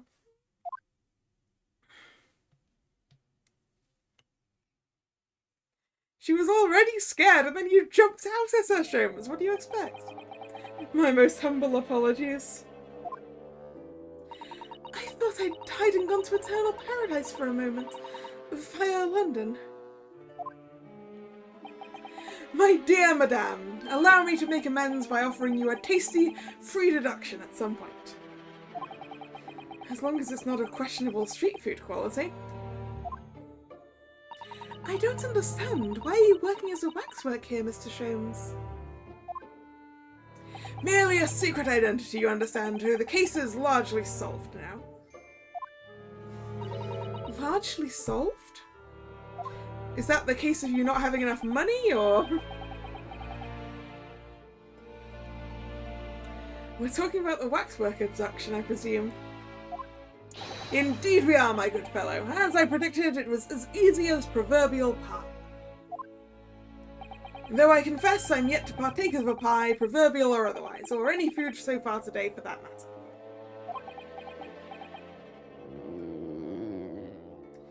Oh no, Mr. Sholmes' stomach is rumbling. That stomach rumble echoed around the whole museum. So, how did you manage to solve it so quickly? Ah, well, do remember I said it was largely solved. Anyway, I simply negotiated with the culprit. Are you familiar with the so-called telephone? Oh yes, it's a most modern invention, allowing you to hold a conversation with people far away. In Japan, only the imperial capital and a handful of other cities are connected as yet. This morning, a telephone call was received here from the perpetrator of the abduction. I thought the handover was supposed to be yesterday, though. Oh no, today. Today, yes, because it's still the same day as the court date. As such, I was able to negotiate terms, and in the end, the waxwork was returned. That's amazing. Just between you and I, it would appear the culprit had always intended to return the stolen waxwork in any event. Oh, but I thought whoever was responsible demanded a ransom, no? Yes, I think perhaps the ransom demand was necessary to avoid unwanted suspicion regarding the true motive. But does that not mean your negotiating was entirely unnecessary?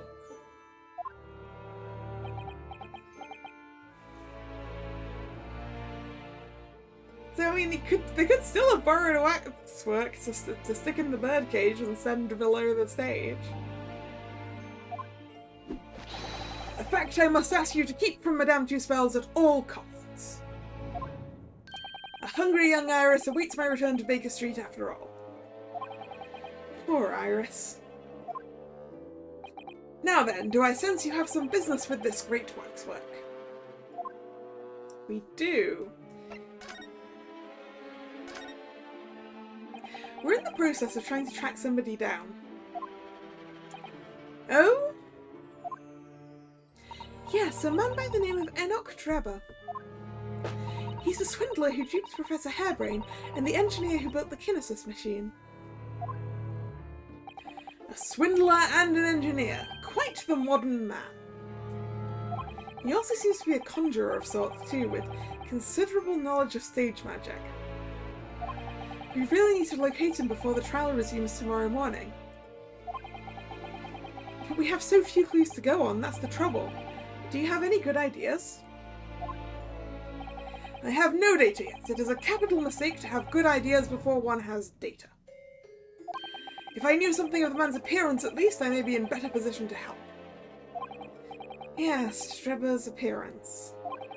Fortunately for you, however, presently I have little to occupy myself and little to fill my stomach. As soon as you find any clue, no matter how small, I should gladly give you my thoughts on it. Which we will do as soon as we've interrogated you about Kazuma. Mr. Sholmes, did you lie to us? Well, that's not a good way to start the conversation. My dear Naruhodo, stay that piercing stare. What is this about? The fact that he asks what suggests that he may have lied more than once.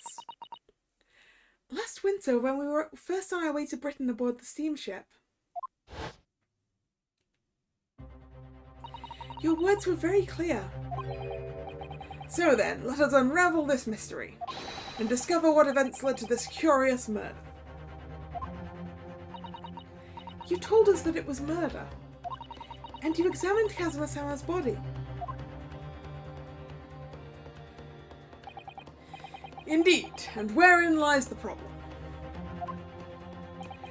We met him earlier today, the victim, Kazuma Asogi. You're quite sure? He was wearing some sort of mask and was apparently suffering from amnesia. But yes, I'm quite sure. It was Kazuma-sama.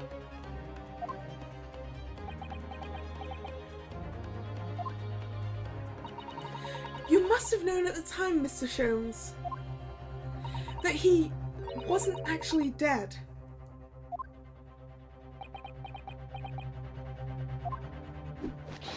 Well, I can only assume I was swept up in the murderous atmosphere of the moment.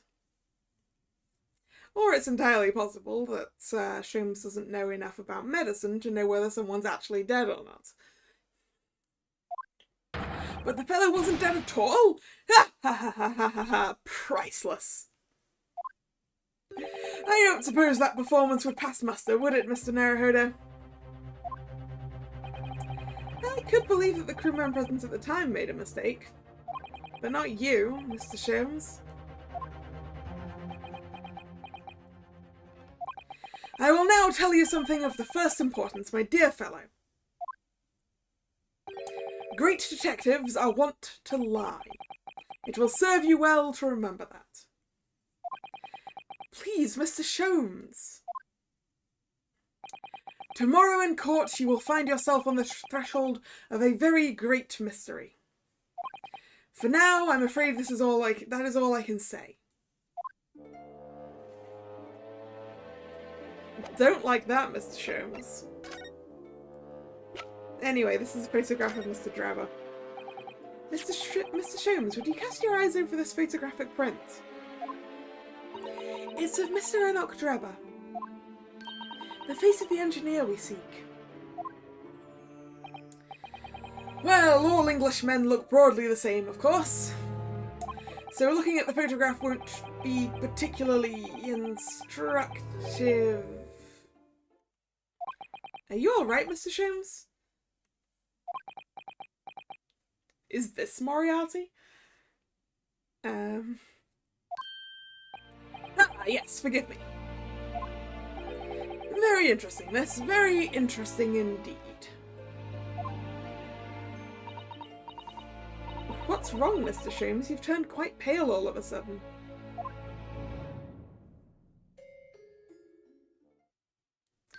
I have a suggestion, Mr. Naruhodo. Will you indulge me? Oh, well, what is it? As I explained to you when you arrived, the missing waxwork has been returned. Does the missing waxwork look like Mr. Enoch Drebber? Is Mr. Enoch Drebber the professor / Moriarty? And I personally reinstalled it in the exhibit from which it was taken behind those thick curtains. Oh, yes, the Professor exhibit, isn't it? Would you like to see it for a mere 5 shillings? That's a special one-time only price, you understand. What? The opportunity won't come again, I might add. Would you like to see the fruits of my labour? I kind of do. Oh, well, we do have a rather pressing investigation to carry out. Perhaps we could postpone. The price is a very reasonable 5 shillings. I think you'll find it's well worth it.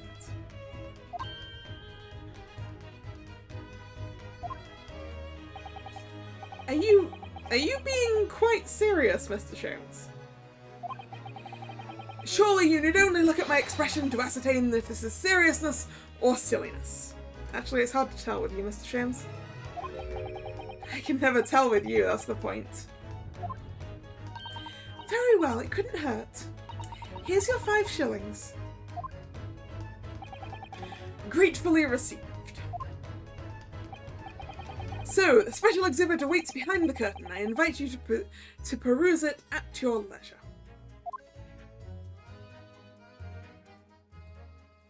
We get to go and see... Well, the money's been spent, so let's go and see the special exhibit.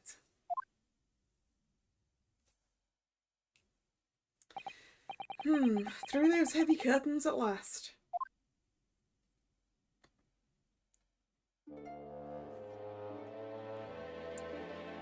Alright. Let's go. 5 shillings we've had to pay. Doesn't seem right somehow that Mr. Sholmes slipped the money into his own pocket, does it? No. We could ask Gina to retrieve it for us, using her special skills. Pickpocketing police officers and diddling detectives. Is that what makes Britain great? Not to mention demigod prosecutors taking the law into their own hands, or chip-loving inspectors.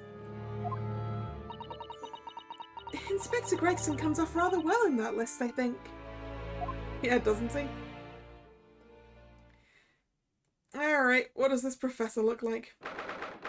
23rd of October, Madame Tuspel's special exhibit. Oh! He's missing his head. That's not helpful. Oh dear! I felt a shiver run down my spine as soon as we walked in here. It's Susato! I say we turn on our heels and go straight home via a really big confectionery. We certainly can't do that. We paid 5 shillings already. True. Actually, now I'm looking at a little more closely. We've paid good money to see an exhibit that's clearly incomplete. The nerve of the great diddling detective is far more terrifying than anything else in this place. With the number on the chest of that, I guess it's a prison outfit. This must be what Mr. Sholmes meant when he said the case was largely solved. Be that as it may, Mr. Sholmes heavily implied there'd be a clue about the engineer in here, didn't he? But where? There's an owl with flickering eyes back there. Since we paid 5 shillings, let's do 5 shillings worth of investigation, shall we? Yes, we'll get what we paid for. Is that fear or frustration that's making Susato-san's voice tremble?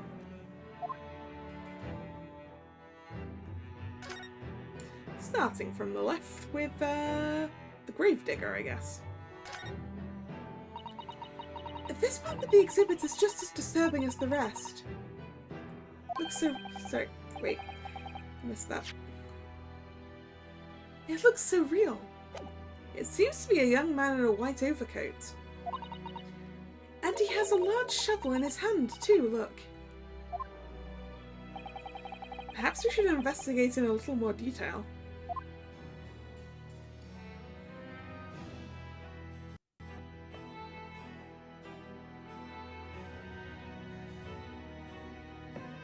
There's a camera around the front there.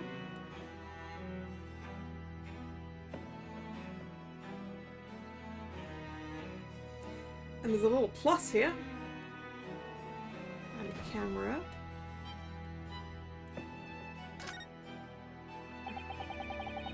That's quite a large lamp the man's carrying. Or is this a lantern? It's not unlike Japanese church and paper lantern. It's not unlike a Japanese church and paper lantern, is it? Lamp, lantern, churchin. The point is, it casts very little light. To be walking alone in a graveyard at night with only this? Well, I certainly couldn't do it. I'm not sure I could visit a graveyard at all, even in broad daylight, to be honest. Graveyards aren't really that scary, though. Especially not in daylight.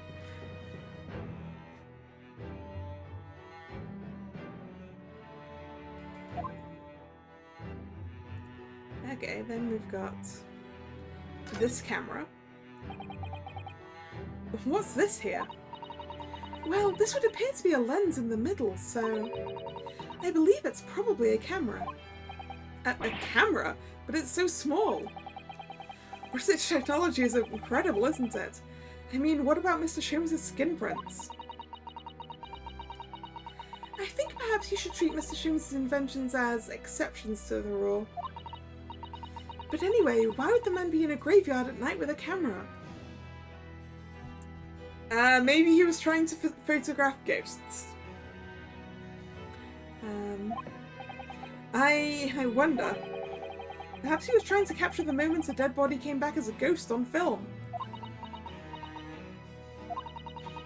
We'll just borrow this for a little while, I think. Oh. Maybe the camera captured some cool stuff. Is it an actual real functioning camera? Camera has been added to the court record. Camera from around the neck of a waxwork in the Madame Tussauds special exhibit. By looking at the photographic place inside the camera, we can see what picture was taken. What's a photographic plate? It's a piece of glass coated in a special emulsion that reacts to light coming in through the lens. If we open the cover at the back of the camera, we should find it. Let's have a look. Hey, make sure you're in the dark before you do that. You should see yourself, Susato-san. Your eyes are shining. You really do like machinery, don't you? So just give me a second. I need to go get a bit more drink. I will be back, like, immediately.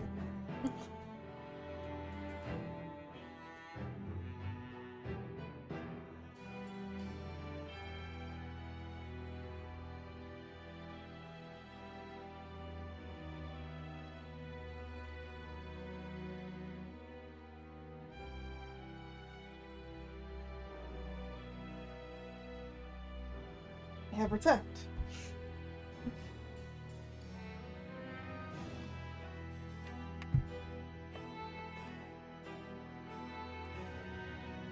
Yeah, that cross design on the man's waistcoat is suspicious.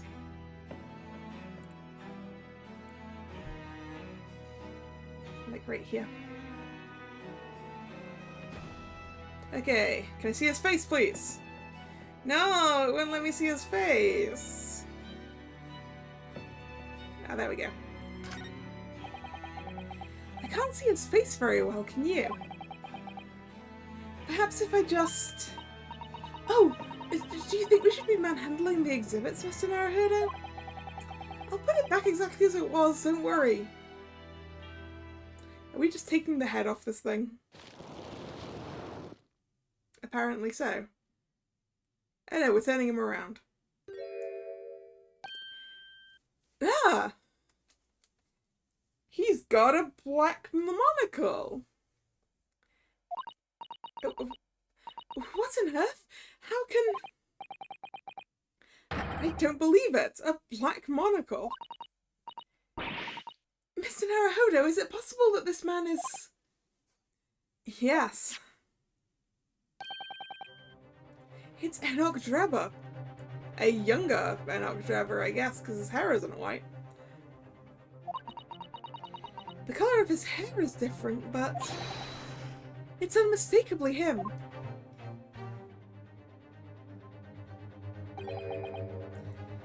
Indeed it is. Mr. Sholmes, this man is the subject of your present hunt, I believe. Yes, that's right. Just who is this man? Why is he here in this exhibit? And why does the convict behind him have no head? The head was missing when the model was returned by the thief who stole it. What a surprise. So then the case isn't yet solved, is it? Did I not say so myself? Largely solved were my words, I believe. But I must locate the missing head tout de suite, as Madame would say, or I will be in grave trouble. Ha, grave. A very hungry Iris still awaits my return to Baker Street, preferably with rations. Ah. Do you know, though, something about this room is strange. Strange? What do you mean? Well, the displays in the House of Horrors were supposed to depict real events, are they not? Indeed they are, Miss Susato. Do go on. And as terrifying as they are, the scenes in the other exhibits are believable. But this one... This surely couldn't ever really have happened, could it?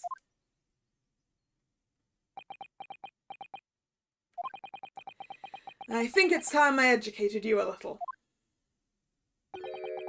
About the nature of the incidents involving the Professor 10 years ago. But actually I want to finish investigating things first, Sholmes, sorry. This must be the killer, the fiend known as the Professor. Yes, I think so. According to what Madame Tusspel said, he killed 5 victims, all of noble or royal blood. The waxwork is so lifelike, isn't it? Like all the models in this place. I know. It looks like it could start moving at any moment, doesn't it? If only it had a head, that is. Perhaps we should examine it in a little more detail.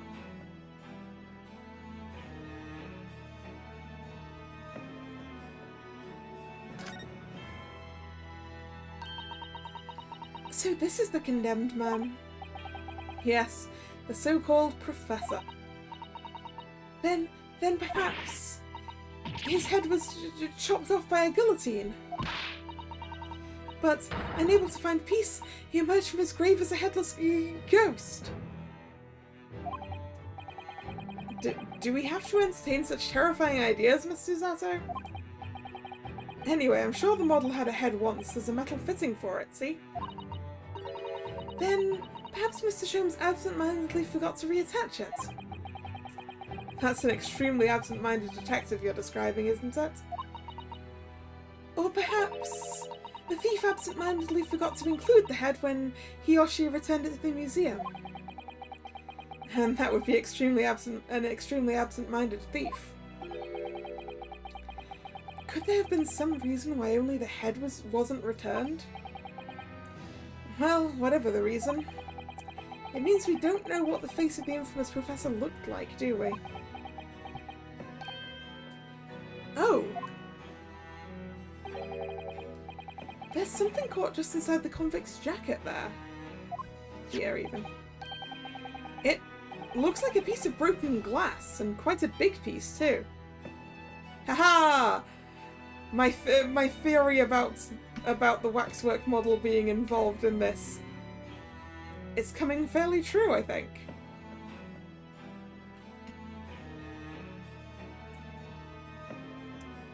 So what if it was really Mr. No, it was really Mr. Enoch. Was that his name?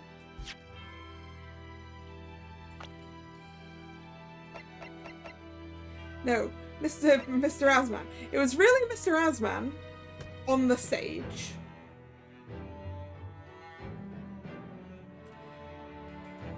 And it was, right. And he was in the birdcage, and the birdcage got dropped into within the stage through the trapdoor. This waxwork was in a identical birdcage in a gas balloon above the Crystal Tower, and was dropped from that by exploding the balloon, fell through into the Crystal Tower, and at some point in all the hubbub, Mr. Drebber kills the real Mr. Asman by stabbing him and breaking his neck, and swaps his dead body with the waxwork in the birdcage.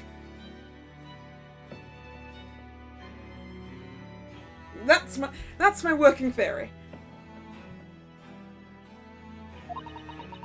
It's very thick, isn't it? About 5 times thicker than normal window glazing, I'd say. Where could such a thick piece of glass have come from, I wonder? I suppose it must have been made thick to increase its strength. But why? Well, perhaps because the glass had to span a particularly wide area, such as a big building, for example. Ah, well, we've seen a large glass building recently, haven't we? And some of the glass was broken, too. You don't mean... Exactly. The Crystal Tower at the Great Exhibition. But why would glass from the Crystal Tower be lodged inside this waxworks jacket?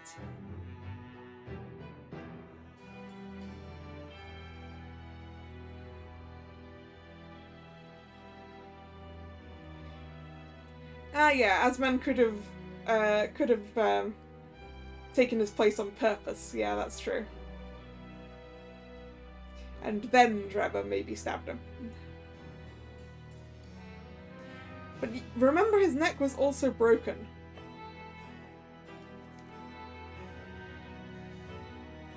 Maybe the trapdoor in the experimental thing didn't work properly, and Mr. Asman died of having his neck snapped, falling down there. I don't know.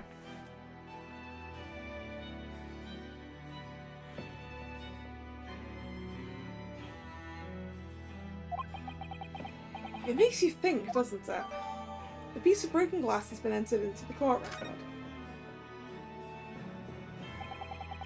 Earlier in court, we established that the kinesis experiment was a trick. And now we discover this fragment of glass here in this waxwork. Is it just a coincidence? No, nothing is a coincidence in this game. We've got a couple of things we need to have a look at. So here... It's the glass.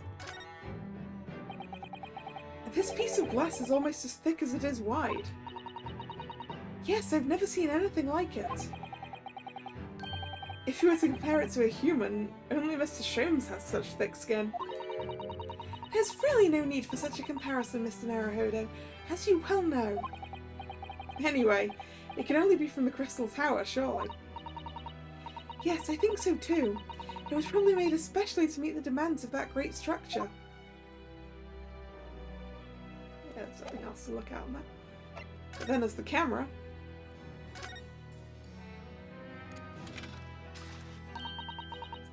What a wonderful machine! You really love contraptions like this, don't you? Oh yes! Anything mechanical I find absolutely irresistible. Almost irresistible, surely. Well, whenever I see a pocket watch, for example, I can't help myself, I simply have to take it apart. That's worrying.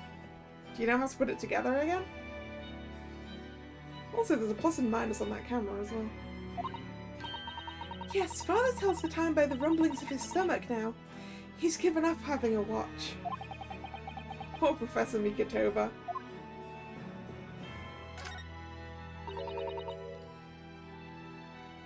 Look, Mr. Naruhodo. Wait, is that blood? What is it? On the bellows just here, there seem to be some dark red stains. Yes, you're right. It Looks like blood, actually. Oh my! I'm sure it's not what you're thinking.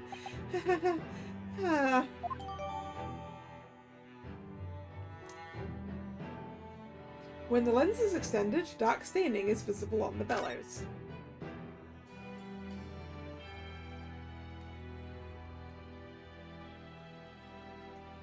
I guess it's time to look at the photographic plates, unless it's something else. I don't think there's anything else to look at.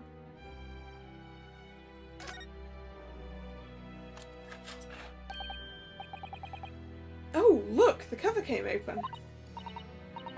Yes, now there should be a glass plate inside. You have to change the plate with each new photograph you want to take, see? Is something wrong? There's no plate, it's been removed. Ah, what a pity. But I suppose if you think about it, this camera's being used as a prop in a waxwork museum, it doesn't need to be functional. This wouldn't be the actual camera that was used at the time, just like that waxwork isn't the actual person. So we'd never have found a photographic print of the executed convict coming back to life anyway.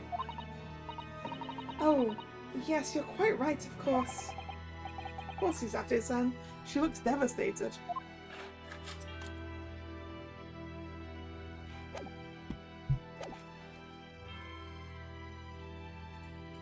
Alright, do I have anything else to look at? The owl. No, I can't look at the owl. Sadness. In that case, we have looked at everything, so I guess Mr. Sholmes can tell us about the Professor. I believe I told you a little about the Professor yesterday, did I not? He took the lives of 5 victims, every one being either a member of the aristocracy or royalty. All were attacked by an enormous hunting hound and had their throats ripped from their bodies. Oh gosh, an enormous hound? How awful! After taking the life of his 5th victim, the killer was apprehended. It was a case of unprecedented magnitude in Britain, you understand. Accordingly, the Professor was tried in a closed court. No members of the public were permitted. A closed court? So you mean the Professor's identity... As you've surmised, my dear fellow, his identity was never made public. Naturally, he was found guilty and was summarily sentenced to death by hanging. He was buried in a grave at Lowgate Cemetery, which adjoins the rear of the prison where he had been held. Lowgate Cemetery. I see. Isn't the real place called Highgate? I think the real place is called Highgate, isn't it? Yeah. However, that was not the end of the affair. Oh? The very night that he was buried, the convicted man came back to life. So he wasn't properly killed in the first place. Is Mr. Asman the Professor? Is the injury to his neck not even actually related to this case at all, but in fact something that happened to him 10 years ago? Or more than 10 years ago?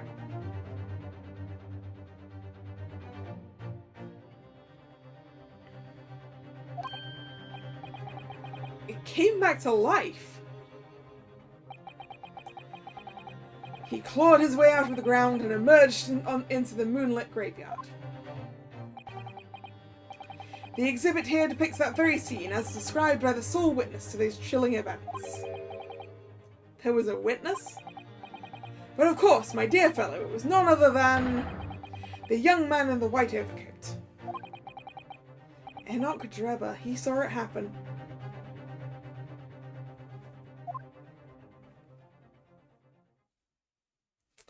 Yeah, I mean, it is too early for us to get the Professor's identity, isn't it? The young witness. So this is a waxwork model of Enoch Drebber. 10 years ago, The convicted professor, having been gibbeted and buried, emerged from his grave in the dead of night. The sole witness to that unimaginable scene was this young man. From appearances, I would say he was about 20 years old. It's so horrifying. Scared out of his wits, the young Drebber ran to a nearby police station to report the incident. And the sheer terror of what he'd seen is said to have turned his hair white overnight. Yikes. Yes, as shown in the photograph we have of him, his hair is completely white. For the following few days, the story of what he'd seen was on every front page in the capital. The public was frantic for every last detail about the killer who'd come back to life. As you've seen, an exhibit was even created here at Madame Tussauds. I can quite understand why the man's hair turned white, certainly. But what I don't understand is what Mr. Drebber was doing in the first place. Trying to dig up corpses by the looks of it. In a lonely graveyard in the middle of the night. Yes, what was he up to? Digging up corpses of convicted felons to take photographs of them to make waxworks? The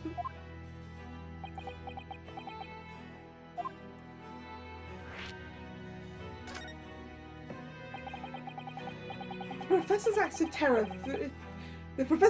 terror threw London's upper classes into complete panic 10 years ago. It was a great scandal, one might say, at the very highest levels of society. And since the killer's identity was never made public, rumours abound. After all, no killer has ever before systematically employed a dog as a weapon of murder. Yes, I can imagine the impact this case must have had. But in time, of course, the rumours abated. So too did talk of the shocking witness account of the convict who came back to life. It was forgotten, dismissed as a dubious ghost story, as a preposterous parlour tale. But why did people stop believing it? Why, simply because there was no resurrection to speak of, as was established in fact. What do you mean by no resurrection? The police investigated the grave in Lowgate Cemetery and published their findings. The convict's body was found to be buried exactly where it had been following the execution. No!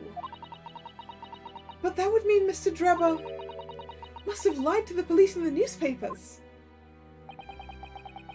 That would appear to be the only logical explanation, yes. The young man subsequently vanished from society, and nothing has been heard of him since. It's rather striking, then, that he should resurface now, don't you think? Of course the convicted murderer couldn't really have come back to life, that's not possible. But Drebber's hair is unusually white, and if that really did happen overnight as a result of shock, it's hard to believe that the incident was an out-and-out lie.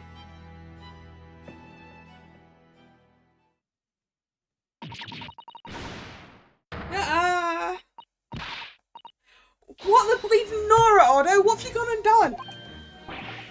Gina, what are you doing here? I asked Iris and she said this is where you'd be, so... Gina, not so loud in the museum.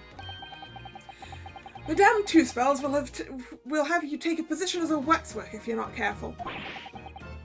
I think there might be a more pressing concern. I still had some flash powder left from 6 months ago, so... Alright, Gina, we understand, but please put down the gun.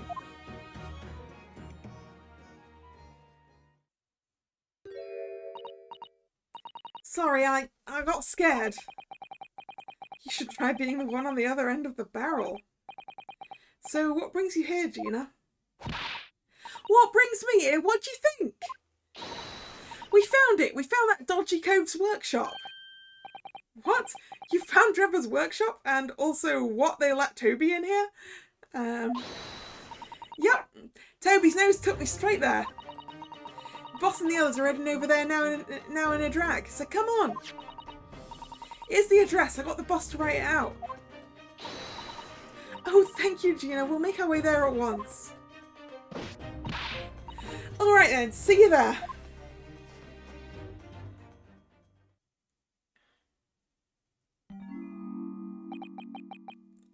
You go, don't mind me.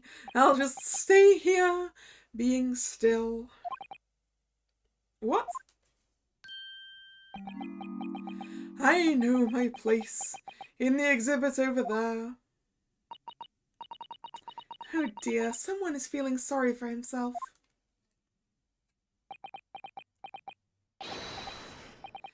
Let's go, Mr. Sholmes, you're coming.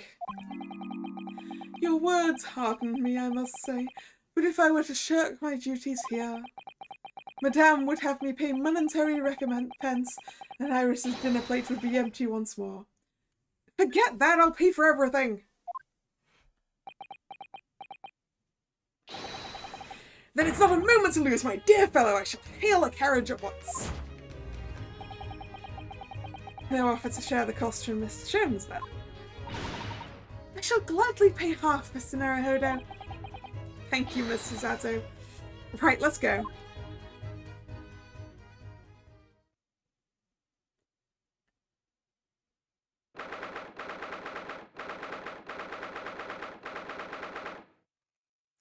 But I think we will leave the investigation of Enoch Drebber's workshop until next time, because we've been going on for a while. So, thank you very much for coming. It's been fun. If you're new here and you've enjoyed your time, please consider subscribing to the channel. You can also follow me on Twitter, which is where the stream schedule for the week gets posted. This was the last scheduled stream of the week, so there will be a new schedule up either tonight or at some point tomorrow. But the next scheduled stream will be at 7 PM BST tomorrow, Monday, and that one's going to be Twisted Wonderland's new chapter. So I hope to see you then or another time. Once again, thanks for coming. And this is Kalla signing out. See ya! Bye bye!